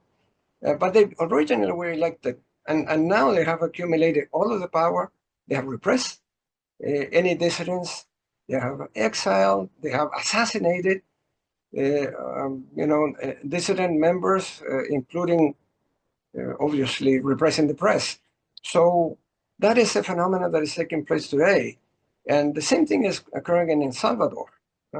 In Salvador, you have Mr. Bukele, who has been ruling in a state of emergency for more than 2 years, absolutely doing away with the constitution that impeded him from a new re-election. And in this case, he was re-elected for one thing that I could talk about a little bit more later, because has been very effective in combating organized crime.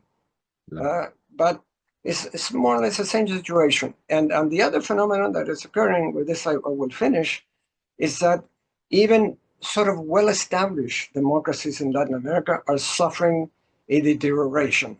You are seeing signs of not of autocracy yet, but intolerance. Hostility towards the press, attacks on independent institutions, an accumulation of power in the executive. All of that is happening, not yet reaching, a situation of authoritarianism, but worrying, becoming worrying in terms of what those countries used to be. Much more open societies, much more democratic governments that are seeing a deterioration that is also of concern.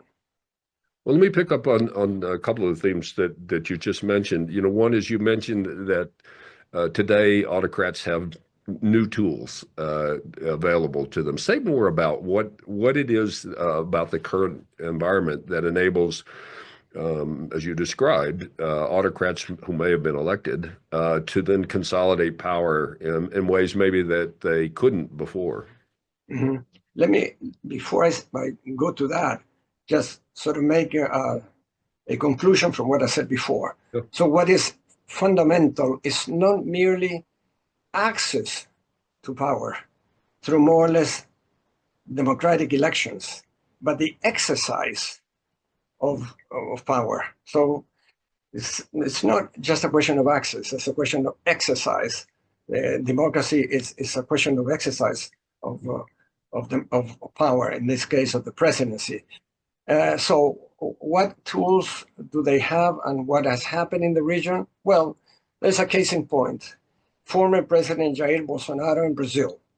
He utilized the Donald Trump model to mobilize social networks with huge number of bots, creating false news, fake news, and that was quite effective in a country that is quite well interconnected, like Brazil, and that allowed him to gain the presidency at some point.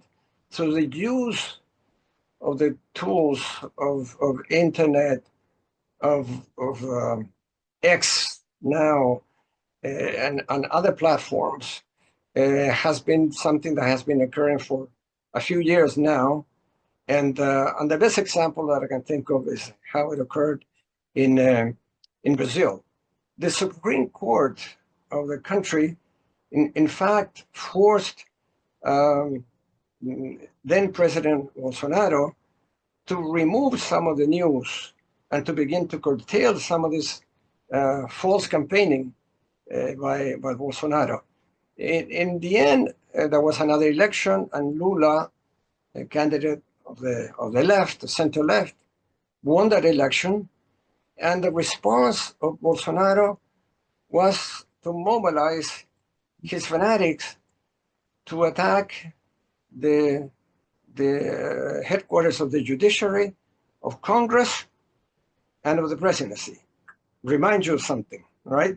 So the model of not recognizing that he had lost, continuing to say that he had won, and then mobilizing his followers to attack Congress, to attack the presidency, and all of this with a background of fake news behind, is something that is extremely concerning. But that is happening in a lot of other countries in the region, by the way. Yeah, And by the way, Bolsonaro then was judged by the Supreme Court.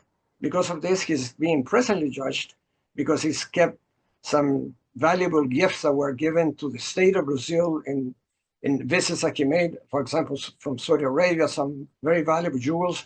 He's being judged for that. And already he's been impeded to run for any office for 8 years. So he's paying the costs. He's been taken to court. Yeah, and we want to come back to the point you made about the ability or the phenomenon in Brazil of limiting some of the misinformation that was communicated, through social media and elsewhere. I do want to come to that. I wonder if you describe the erosion of confidence even in countries that are far from autocratic, including in Chile. And some of that, of course, is about the social media dynamic, I'm sure, as well. But there's also, just in general terms, a populist movement, happening in Latin America and indeed in the United States and around the world. You point out among other things in your book, that, of course, Latin America is historically and continues to have a high degree of economic inequality. And I'm curious to get your thoughts about the way in which, or the extent to which, economic inequality is something of a precursor for what we're seeing now. Yeah, well, this is a fundamental point. I argue in the book that the decline of democracy in Latin America interacts or is conditioned by a few key problems. Number one, the enduring socioeconomic inequalities. And when that happens, and you see sometimes economic growth, well, the people that are poor or that are reflected in a Gini coefficient that is very unequal in terms of income, at least, say, well, why should I be respectful of democracy when democracy favors the rich? So socioeconomic inequality, enduring socioeconomic inequality is a major problem. Second, the increase in violent crime and organized crime that has spread through the region. It's no longer a problem of Mexico or Colombia. Now organized crime, particularly because at some point the price of cocaine went down, they began to spread to other crimes. They began to spread to kidnapping, to trafficking of persons, to several other types of crimes and illegal economies. And they began to spread to other countries. So now practically all of Latin America has a problem with increasing violent crime. Chile used to have, I did when I was at UNDP, a study about violence and crime and question of security in Latin America. And at that time, Chile had 2.5 assassinations per 100,000 population. Today is 6.5. So almost tripled. It is still very low for the Latin American standards. There are some countries that is 40 and more. But for Chile, this is a tremendous change. You see Uruguay. Uruguay also had about 3 per 100,000 population assassinations. Today is 11.5. Same thing with Costa Rica. So the democratic countries, peaceful countries that have shut up in terms of, because of violent crime that has spread. So the sense of insecurity leads the population to say, I will support an autocrat if he can ensure tranquility. If we can ensure that my kids can go to school without being attacked, without receiving a bullet. And that's why Bukele in El Salvador is so popular, because he's put in jail just about any young person in any poor population. If you're young and you're in a poor neighborhood in El Salvador, you're going to go to jail, probably, whether you're guilty or not. And that then is a second issue. A third issue, in my view, is the increase, as we mentioned before, in fake news and artificial intelligence. That, in my view, has also become a problem increasingly. The other one, I hate to say, is the Trump demonstration effect, because unfortunately, what has happened during the first administration of President Trump was that his attitude, cavalier attitude towards democracy and the rule of law, well, that has a demonstration effect. And some people in Latin America say, well, if it can be done in the United States, why can I do it myself? So that, I think, has been quite negative for Latin America, and particularly because there are some individuals who admire President Trump. It is their right, but they admire also his, not very democratic methods, and particularly Bolsonaro, now the president of Argentina, President Milei, and you see there a country that has been democratic. He was democratically elected, but the Association of the Press has informed that this end of the year, there have been 179 attacks, aggressions on the press. and 56 of them by the president himself, attacking, individuals or the press, attacking media. Obviously, a lot of this is violence through the networks, social networks. So there's a question of freedom of expression as a fundamental right and component of democracy that is beginning to deteriorate in Argentina. So these issues interact. But coming back to your first point, I mean, socioeconomic inequality is fundamental. Corruption, finally, is another point. There are some countries in Latin America more corrupt than others, but that is also an enduring problem. And when there's corruption, then people begin to lose faith in democracy. Why am I going to support democracy? I'm not going to vote, or I'm not going to support. And the speech of populists, the anti-politics view, the politics of anti-politics begin to gain ground and gain support. Well, we have just a minute or two left, I'm afraid. I do, perhaps you could say just a couple of words about the proposals you have, and you have in a way, as you've been talking, with regard to regulating misinformation, addressing economic inequality. What else, very quickly, would you point to as essential parts of a strategy to defend democracy and revive it in Latin America? Well, the issue is the famous question of what is to be done, and in my view, just a few headlines. First, I said you have to improve and update international instruments to promote and defend democracy. The OAS, the Organization of American States, has instruments that are very important, including the Democratic Charter. That has to be applied, and there has to be political will to use those instruments. The Mercosur integration scheme has a protocol to suspend countries that go into authoritarianism from the benefits of integration. And that has occurred, by the way. They did exclude Venezuela from Mercosur. So that is an instrument that has to be, in my view, used and improved. I'd say strengthen national programs for good governance, transparency, continuing education for public servants, the professionalization of electoral institutions. And that can be done with institutions such as Open Society, the Democracy Fund, IDEA International. They can contribute to strengthening the national program for good governance.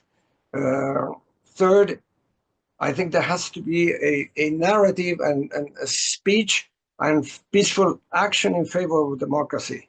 Democracy needs defenders because the authoritarians coordinate. We're seeing Mr. Musk going all over Europe now and supporting ultra-conservative groups that question and challenge democracy. Well, I think that those who favor democracy have to defend it and organize and coordinate, in my view. But in the end, we need citizens to defend it.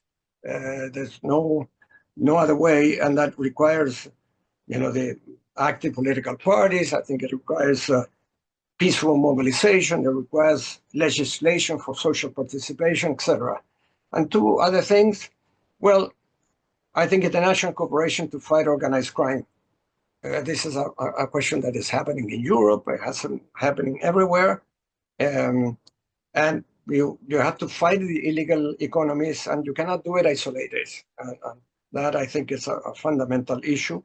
Same thing with migration. Migration should be secure, should be regular, it should be orderly, and that's also a problem. And finally, I think regulate technological companies to reduce the spread of fake news. This is a very major challenge, as we all know. It's easier said than done. But Europe has been doing something in that regard, and I think it's interesting.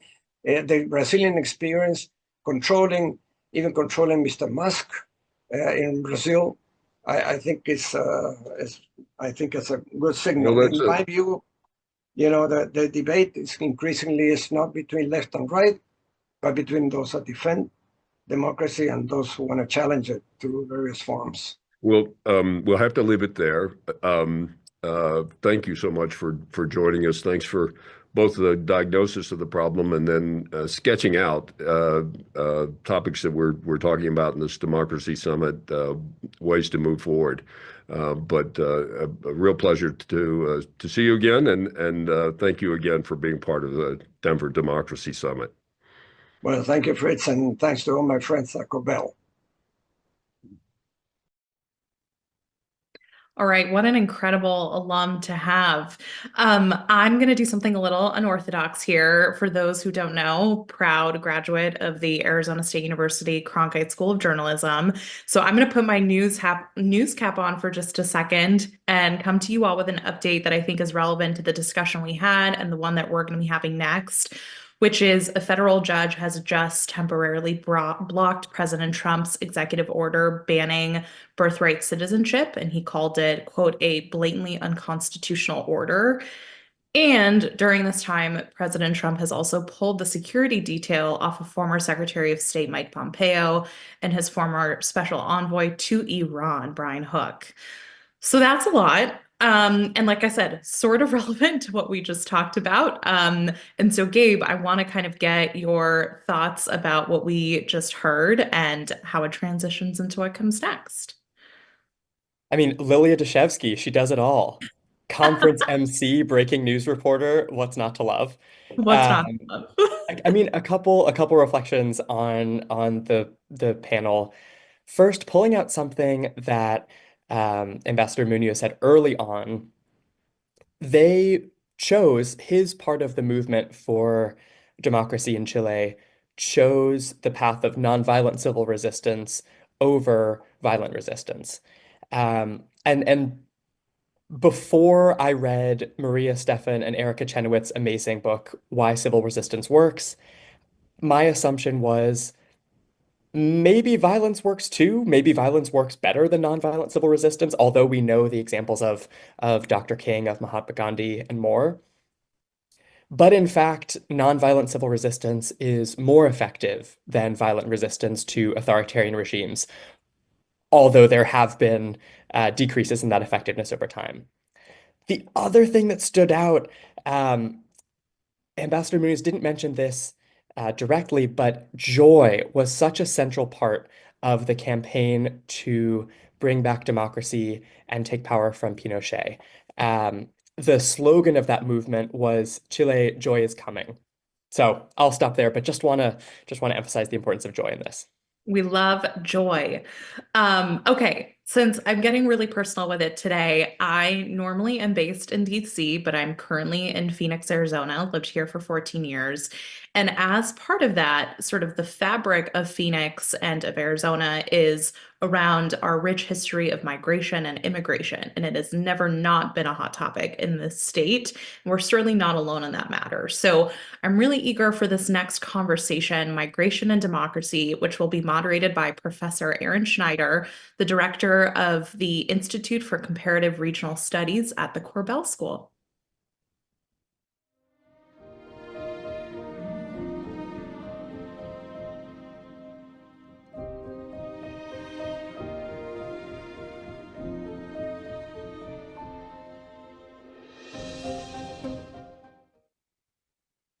Thank you, everyone. Thank you to our MCs and to everyone preparing and attending today's event.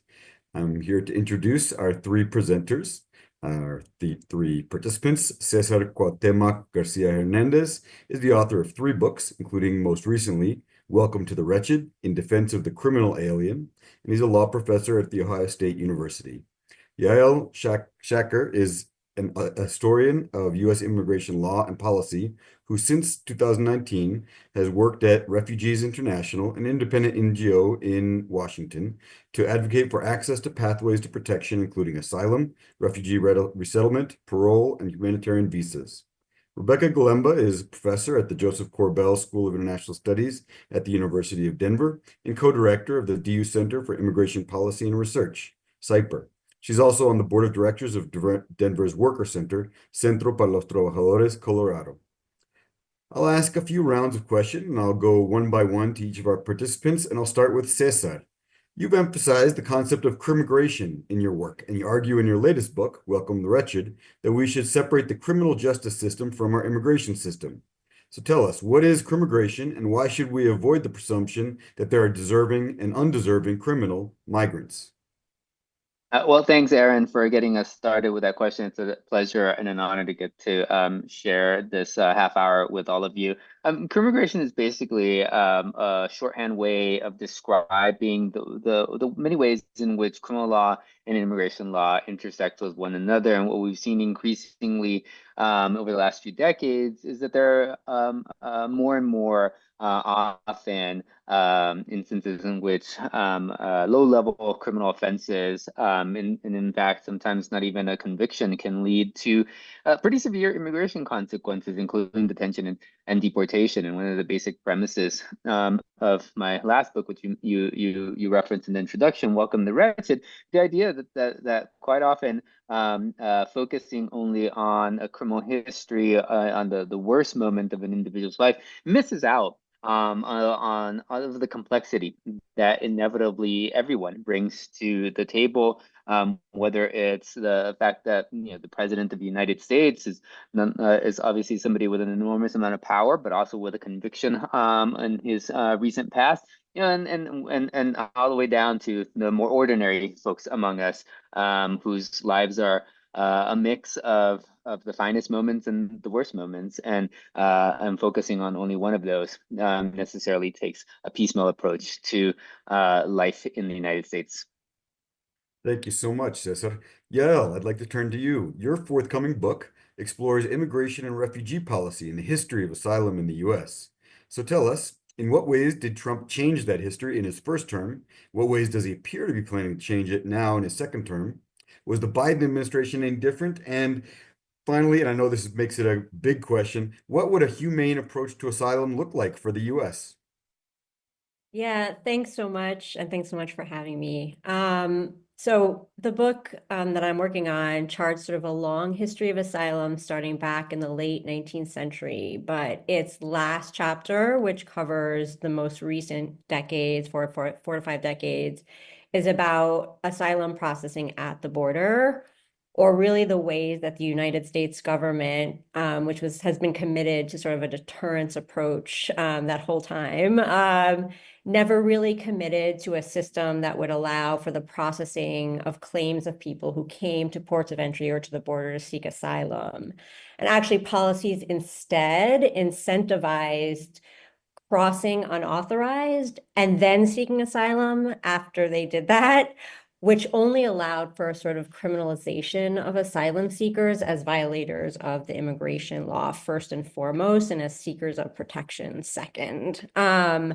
And so we have a kind of conflict of laws where the US never thought of its refugee law and its asylum law as something that would apply at the border. It was designed for people who came through airports at best, not really people coming at the border. And basically, there is no longer, which is really sad because of results of both the Biden and Trump administration policies, which I'll mention in just one second. There's really not a lot of public support anymore for what is actually US and international law on the books, that it is legal, it is fine to seek asylum no matter how you enter the country, which is technically the law, but there's not a lot of public support for that anymore. And the Biden administration basically put in place a regulation that denied asylum eligibility to anybody who crossed unauthorized, precisely those people that I was just talking about. And then on top of that, invoked the emergency authority under the immigration law provision of 212F, which is the same emergency authority that was used like for the Muslim ban, for example, to basically say that to make people, to further sort of limit access to asylum to anybody who crossed the border unauthorized. So what we see is that happened. I would say the difference between Trump and Biden on this is that the Biden administration did try to at least meter people at the ports of entry through various policies to allow them to seek asylum if they did approach a port of entry rather than to come in unauthorized. The Trump administration, nobody, not people who come, through the ports of entry, not people who come unauthorized. Nobody gets access to asylum and who's invoking that same emergency authority. And I guess to the last part of your question about sort of a humane approach, I mean, I think what was very telling to me was that the outrage over the Trump administration's anti-asylum policies during the first administration didn't carry over during the Biden administration into sort of like an affirmative vision or a new way of, or like really concrete asylum reform that we need to see that would make a system that actually works. The framing by the Biden administration and moderate Democrats is that pretty much unworthy migrants come to the border to sort of abuse the asylum system. That sort of, now this rhetoric of abuse of the asylum system really started in the early 1990s when somebody who blew up the World Trade Center at the time was trying to get, was applying for asylum. So it started with this sort of national security concern, which is exactly how the Trump administration frames asylum abuse. Not only are people sort of abusing the system because they want to stay in the United States, which is how the Biden administration sort of portrays it, but they're abusing the system and they are dangerous and they're a national security risk, right? So there's two variants on this abuse narrative that you see, and I just wanted to sort of distinguish them. And I think what we need to get to is a situation where successive administrations have sort of put more and more restrictions on asylum because of this abuse narrative. I think really the law, the 1980 Refugee Act that created our asylum system and the standard that it has, it's so like far from what we're seeing in practice being used. And I think probably what we need is a new law from Congress and a lot of education in Congress about what it should look like. And I think parts of that law need to be more protection options for people coming, because meeting the asylum standard right now is extremely hard, even if you're fleeing extreme harm and forced displacement. So it's not adequate as it is. And then we need a system that, actually decides like, what is a fair hearing for that person? Like, what would that actually look like?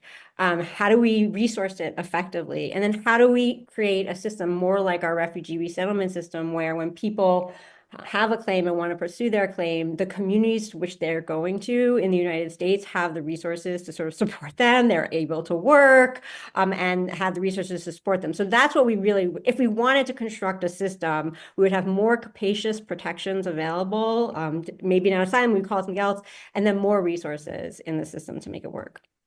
Great, thanks so much. Rebecca, I'd like to turn to you. Your most recent book, Laboring for Justice, provides a bit of the context experienced by immigrants as they attempt to work in the US. What is a hardening of our borders and intensified enforcement of immigration rules? What does all this mean for the experiences of everyday people? For example, what did you find in terms of patterns of wage theft, workplace abuse experienced by immigrants? Thanks, Aaron. And for decades, increased border enforcement and periodically increased interior enforcement have actually done very little to deter necessarily employers from accessing undocumented labor. But in fact, what it's done effectively is silence undocumented workers, make them very fearful when they do work, for example, hesitant to raise complaints, organize, complain about unsafe working conditions, because that very threatening idea, right, if they do complain, their employer, they might be punished. And actually, according to the law, this is illegal, right? You can't actually retaliate against someone for lodging a labor complaint. But if you look at the resources allocated to labor departments versus if you look at, CBP and ICE, which, the US devotes more resources to immigration and border control than it does to all federal law enforcement agencies put together. And that's been true for at least 12 years, I believe. my colleagues can correct me if I'm wrong. And even what Yale was saying, like just the resources already devoted to things like detention, and deportation massively dwarf that was given to immigration court, right, and asylum processing. And so we can see kind of how those priorities lay out. One thing that the Biden administration did, which has some additional concerns for what we're seeing now, is one he did actually, although Yale mentioned, right, very tough on the border, but had actually stopped doing workplace raids, had actually put back prioritization schemes for ICE, which were not ideal, but better than having none, and also had implemented something called Deferred Action for Labor Enforcement, or DALE, which actually has provided temporary protection, so deferred action from removal, plus work authorization temporarily for over almost 8,000 workers since it was implemented, who've experienced labor abuses in return for their participation in labor investigations. It's really unclear what's going to happen now with this program, especially people whose applications are pending. And these are really important tools because they really get rid of that sort of perverse incentive that employers have to often hire unauthorized workers to actually exploit them in many cases, which actually hurts all workers who work alongside them. When you work with people who are afraid to complain that your workplace is unsafe or there's labor violations, it degrades those working conditions for everyone. It really has a chilling impact on labor rights overall. And so that kind of combined with the expansion and fear, right, around what ICE might do in the workplace or in communities is going to have a really chilling impact on workers more broadly. And just important thing in terms of the laws that we have passed that are supposed to have employer sanctions. You know, employers are rarely sanctioned to begin with. It's largely workers who've borne the costs of that. And so, again, there's been lots of loopholes that have allowed employers to kind of get around that. And so any sort of justification we see that, oh, this is going to provide jobs for American workers or it's going to protect the workplace. In fact, you know, that's been disproven more broadly. Great, thanks so much. I'll go through a couple rounds, and on each round, I'll reverse the order of respondents just to get everybody in as much as possible. So I'll go right back to you, Rebecca. If you were to focus on one policy change that Trump's announced so far, what would be the most significant and impactful in terms of changing the lives of immigrants living in the U.S. already? That's a really hard question. I think if anyone's been following the dizzying chaos of the executive orders that have come out in just the past 3 days, or even just by the minute, and I think that's sort of part of the point, right? Is how they all come together, right? Although some will likely, obviously, are extremely unconstitutional, right, and will be litigated or thrown out. Some have lack of clarity. Other experts point out that some of them just don't even make much sense. Like in terms of if you look at common sense, they haven't been clarified. But I think part of and some of them are unfunded. And additionally, but I think, you know, part of the point is the way that they come together to signal attacks on immigrant communities, spike fear, and also up the climate of misinformation and rumor that, again, fear is very powerful in disciplining people to hunker down underground, to be fearful to go to work, go to school, and also I think gives broad license, unfortunately, for either law enforcement to act with impunity, whether that's local law enforcement or ICE, as well as for even everyday people to engage in potential acts of violence. And in fact, you know, the research shows, as many know, you know, immigrants are much less likely to commit crimes. And in fact, they're much more likely to be victims of crimes for that very same reason that it's very, accountability is very difficult and they're very hesitant to report those kinds of crimes. And so I think all coming together, creating this climate of fear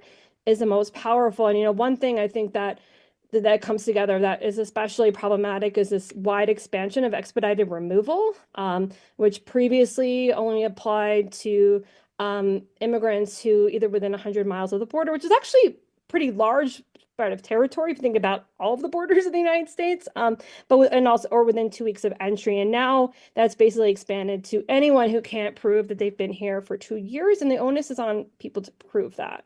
And that combined with the lack of prioritization, as well, you know, the elimination of places that were, you know, off limits before, you know, if you put those all together, it gives really wide license for things like racial profiling, for people to just be fearful, right, to go out in public, etc. So yeah, I think those few, but others can add to that as well.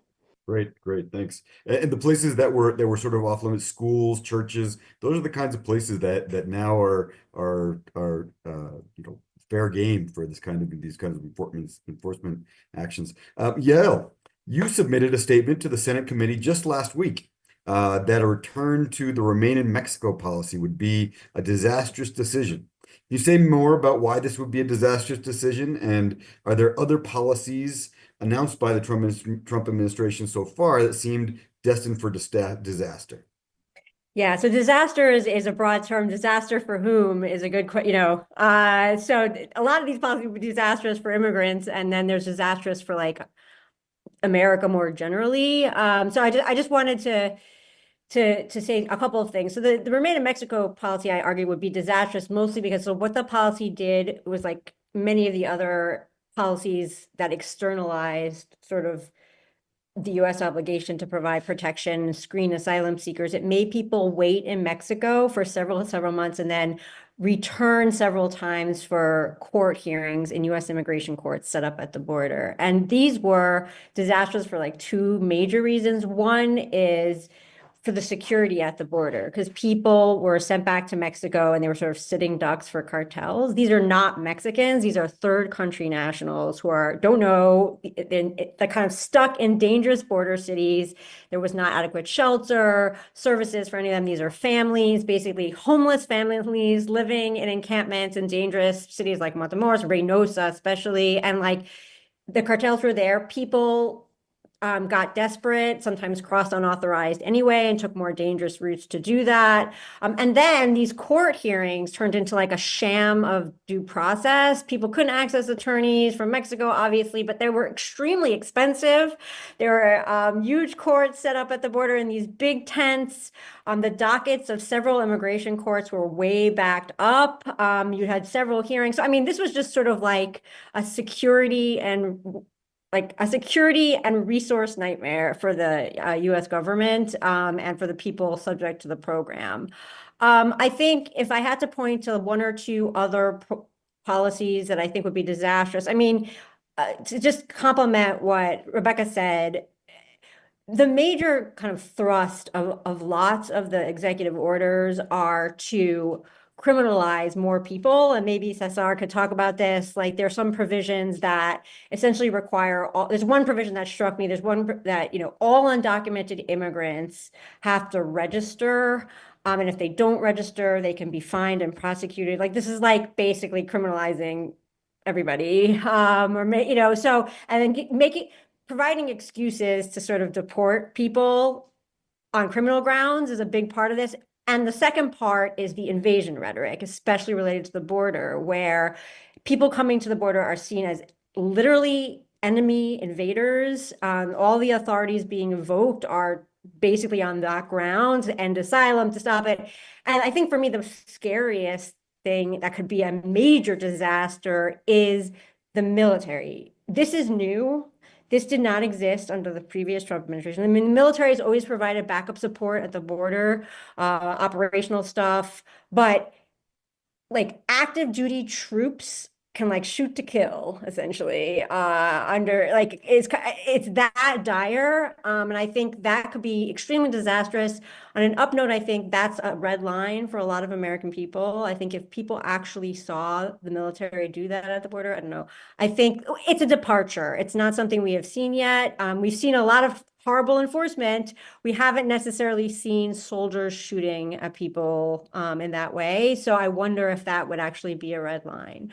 The other thing is depriving applicants for legal status in the United States of the ability to work, which is one of the things the orders do. I mean, that's terrible for those immigrants, but it will put strains on the economy in ways that I don't think people are ready to. So again, that's something that I think is bad, of course, for the immigrants, but also extremely harmful for the country as a whole. Great, thanks so much.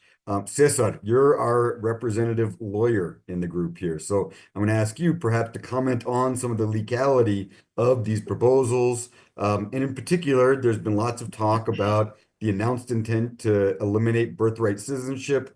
update us on that. Talk a little bit about the legal, the legal view of many of these changes. Yeah, well, the update would have been different had our session been scheduled for half an hour earlier. Just since you last turned attention to me, I was able to read the first decision from a federal judge out of Washington State that is temporarily blocking execution of that birthright citizenship executive order. A judge in Seattle issued what's called a temporary restraining order, describing the executive order as blatantly unconstitutional.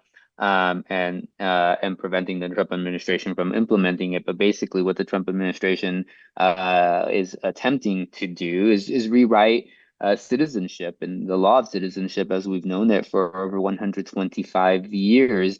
Back in 1898, the U.S. Supreme Court, in a decision affecting a man named Wong Kim Ark, announced that citizenship in the United States is governed by the place of birth, and so everyone who is born in the territory of the United States is recognized as a U.S. citizen from the moment zero, the moment of birth, with three very small exceptions.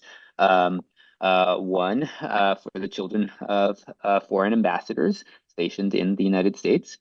Two, for children born to invading military forces. And three, to children born to members of indigenous tribal nations. And now the first, the children of ambassadors and indigenous folks have been addressed by Congress. Children of ambassadors become permanent residents, and Native Americans can become recognized as citizens. But those are through congressional enactments. But this basic constitutional premise that the 14th Amendment sets out U.S. citizenship on equal terms is something that has been largely undisturbed. But the Trump administration has been heavily influenced by radical legal theories articulated by John Eastman.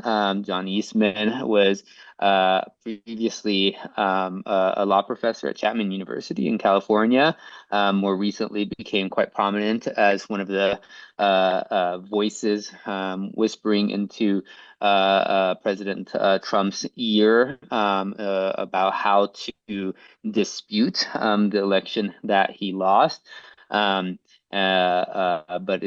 Eastman has long held the view that the 14th Amendment has a clause called the jurisdiction clause that says, subject people who are born in the United States is subject to the jurisdiction thereof, does not include folks who were born to a wide variety of people. And the executive order that the president signed on his first day back in the Oval Office would exclude children born to mothers who are in the United States unlawfully, as well as children born to mothers who are in the United States lawfully, but on any one of about 24 different types of temporary visas.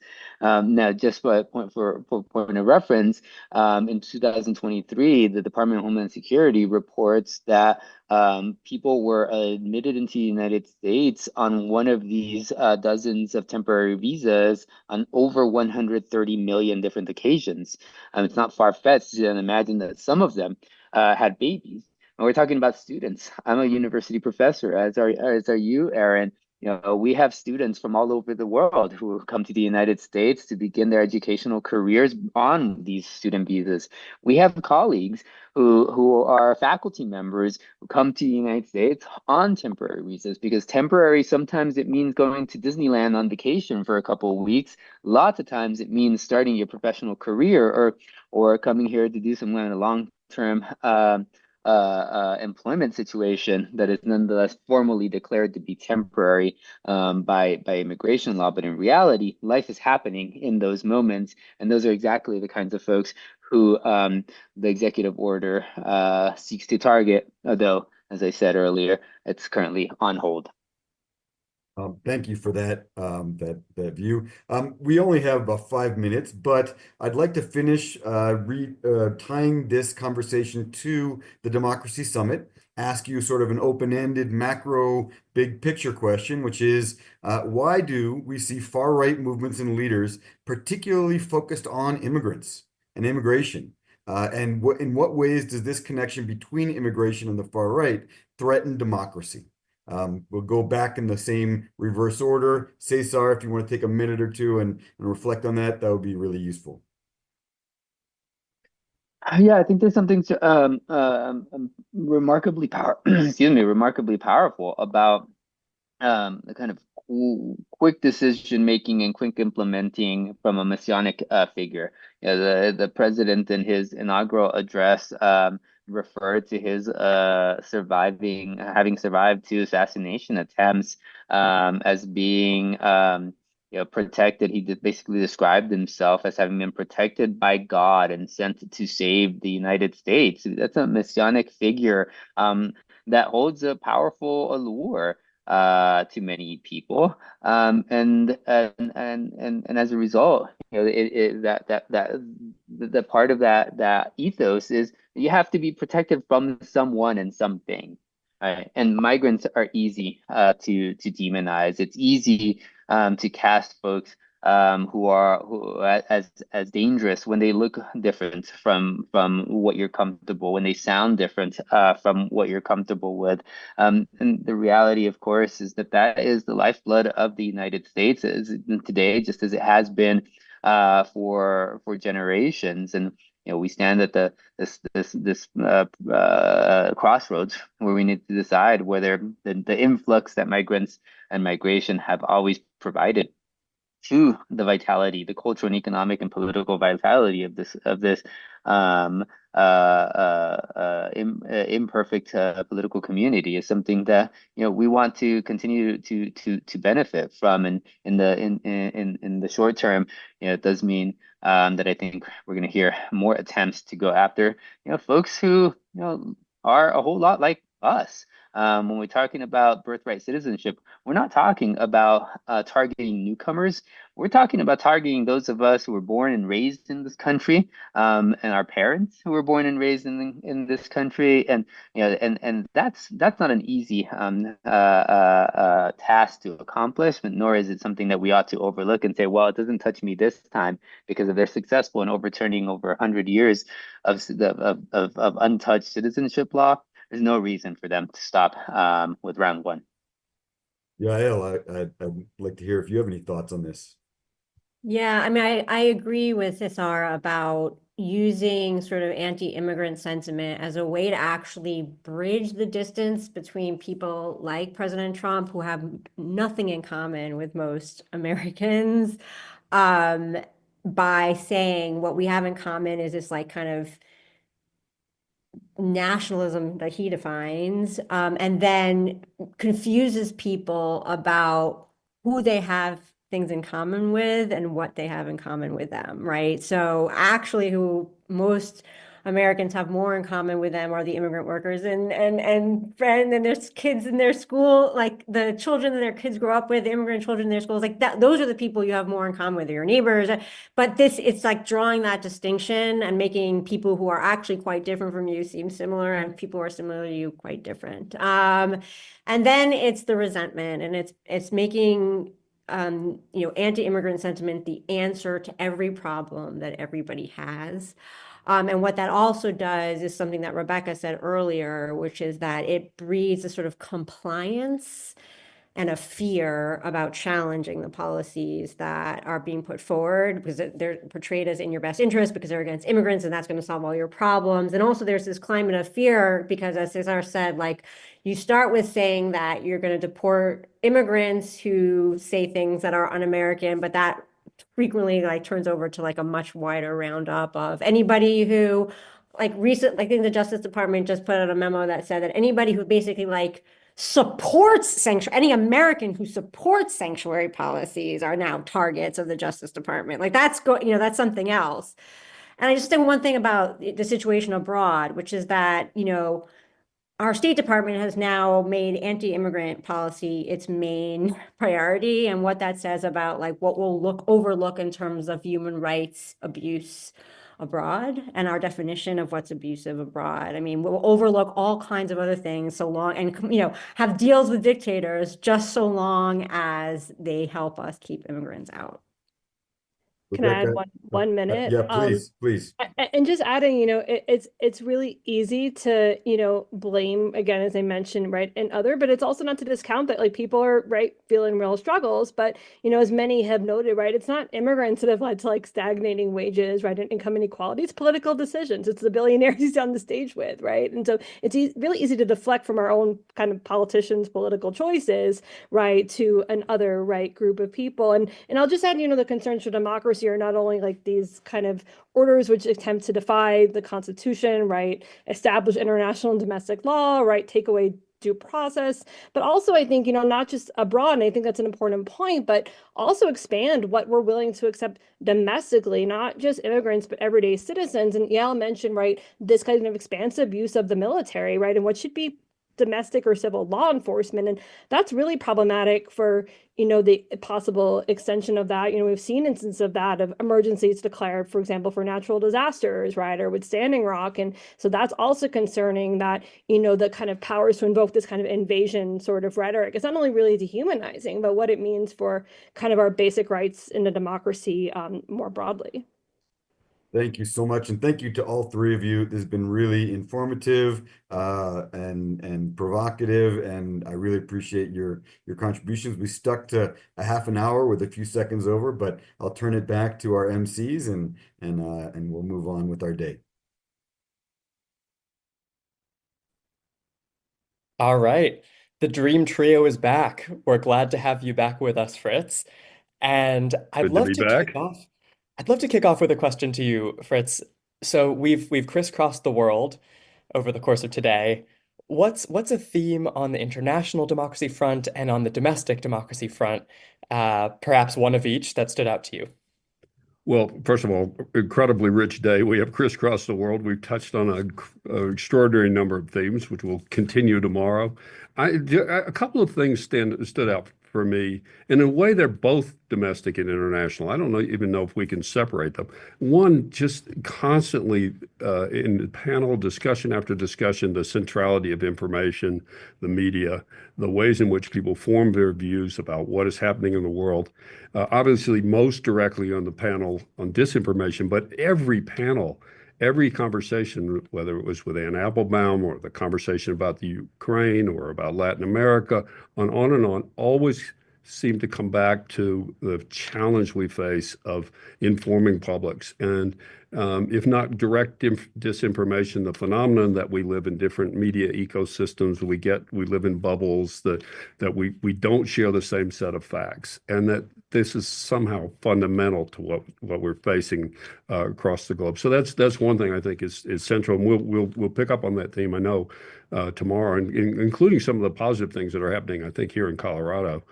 So that's one thing. The other theme I would call sort of the paradox of democracy, which is the phenomenon that you can have popular, often populist movements that support autocracy. We, as Geraldo Munoz pointed out, historically in Latin America, we think of coups, but that's not the form in which democracy fails in these days. It's really more about people gaining access to power and then exercising it in particular ways, beginning to control the media, et cetera. And so it's a sort of a phenomenon that you don't know what you have until you've lost it. But it is a kind of a paradox, because often it's the case that autocrats are popular. And the corollary, very worrisome right now, is the declining trust in democracy, which creates the groundwork on which the autocrats rise to power and maintain it. So those are two kind of through lines I heard today. So much so, such a rich conversation. Such a good point, though, that democracies don't tend to die at the barrel of a tank. They tend to die at the ballot box these days. Going back to the information ecosystem, something we didn't hear a ton about today was AI. Lilia, I know that's been top of mind for you. What are your reflections on AI and this conversation around democracy and our information ecosystem? Yeah, and just to add on to what you said, I'm just going to use the Washington Post tagline, which is democracies also die in darkness. And I think that that's actually a pretty sort of easy transition into how we're thinking about AI. There are hundreds of large language models, LLMs, that are constantly being trained tens of thousands, millions of times each day. And so one of the things that I'm thinking of as we're, evaluating this ever-changing information ecosystem is how are bad actors potentially using AI in order to influence its sentiment, increase its bias, as a way to influence the overarching population. One of the things that we at Clyde have sort of made a bet on is that AI is going to be the forefront of how people search for information. If they're going to be going to Google, a lot of the information on Google is already being powered by Gemini. They may start going to ChatGPT instead of even going to a Google or a Bing. So what does that do from, again, sort of that information environment to the news landscape to journalism? Those are all things that I'm really interested in seeing as how they evolve over the next couple of years. But Gabe, to you, what I want to hear a little bit more about is one of the things we heard today. I think a theme throughout actually has been the importance of a strong social fabric and just how easy it can be manipulated or changed depending on the type of leader you have in a country. How are you thinking about sort of what makes up social fabric? What stood out to you from the conversation today in that regard? I'm reminded of a report by Protect Democracy about how our current electoral system advantages authoritarianism and how electoral reform is one way of reducing polarization and making it less likely that an authoritarian leader can come to power and stay in power in an undemocratic fashion in our country. So, I'm a big fan of libraries. I'm a big fan of local news. I'm a big fan of getting outside and getting offline. But it's interesting to think about reforms like fusion voting, proportional representation, ranked choice voting combined with both of those as ways of making for a healthier democracy, representative set of institutions. Well, that's a great segue to really tomorrow's attractions. Our last panel actually of the day tomorrow will be explicitly on some of the ideas that are out there about electoral reform and the ways in which they might help address the extreme partisanship and the other forms of dysfunction we've been talking about. So looking forward to that. Looking forward to further conversations about the media, in particular conversation about some of the really interesting things that are happening here in Colorado as people try to provide more and better public affairs information, especially at the local level, which has been a huge problem. We haven't really discussed. We'll discuss some tomorrow as well. We'll start the day with a conversation with George Packer, which I'm looking forward to. George is one of America's foremost journalists and commentators on the state of democracy. He brings a really historical perspective to where we are today, and I'm looking forward to that conversation as well.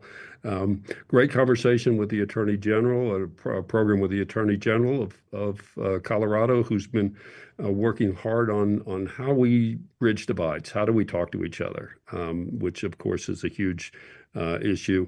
We have one of our another program that we have is called the Denver Dialogues, which is a partnership with four of America's think tanks, Aspen, New America, Hoover, and AEI. And we have a panel discussion tomorrow on the relationship between climate change and democracy, which is fascinating, the way in which these two huge crises interact with each other. We also have a panel of rising leaders from the Aspen Security Forum who'll be talking about soft power. And as I said, we'll end with the day with a conversation about innovations. Today was fabulous. I want to thank you, Gabe and Lilia, for doing such a great job of keeping things moving, connecting the dots. Wonderful commentary along the way. I'm really grateful to you, to all of our panelists, to my colleagues who moderated, and of course to our audience. And we do hope you'll join us again tomorrow. We're going to have another fabulous, rich conversation about this most important issue.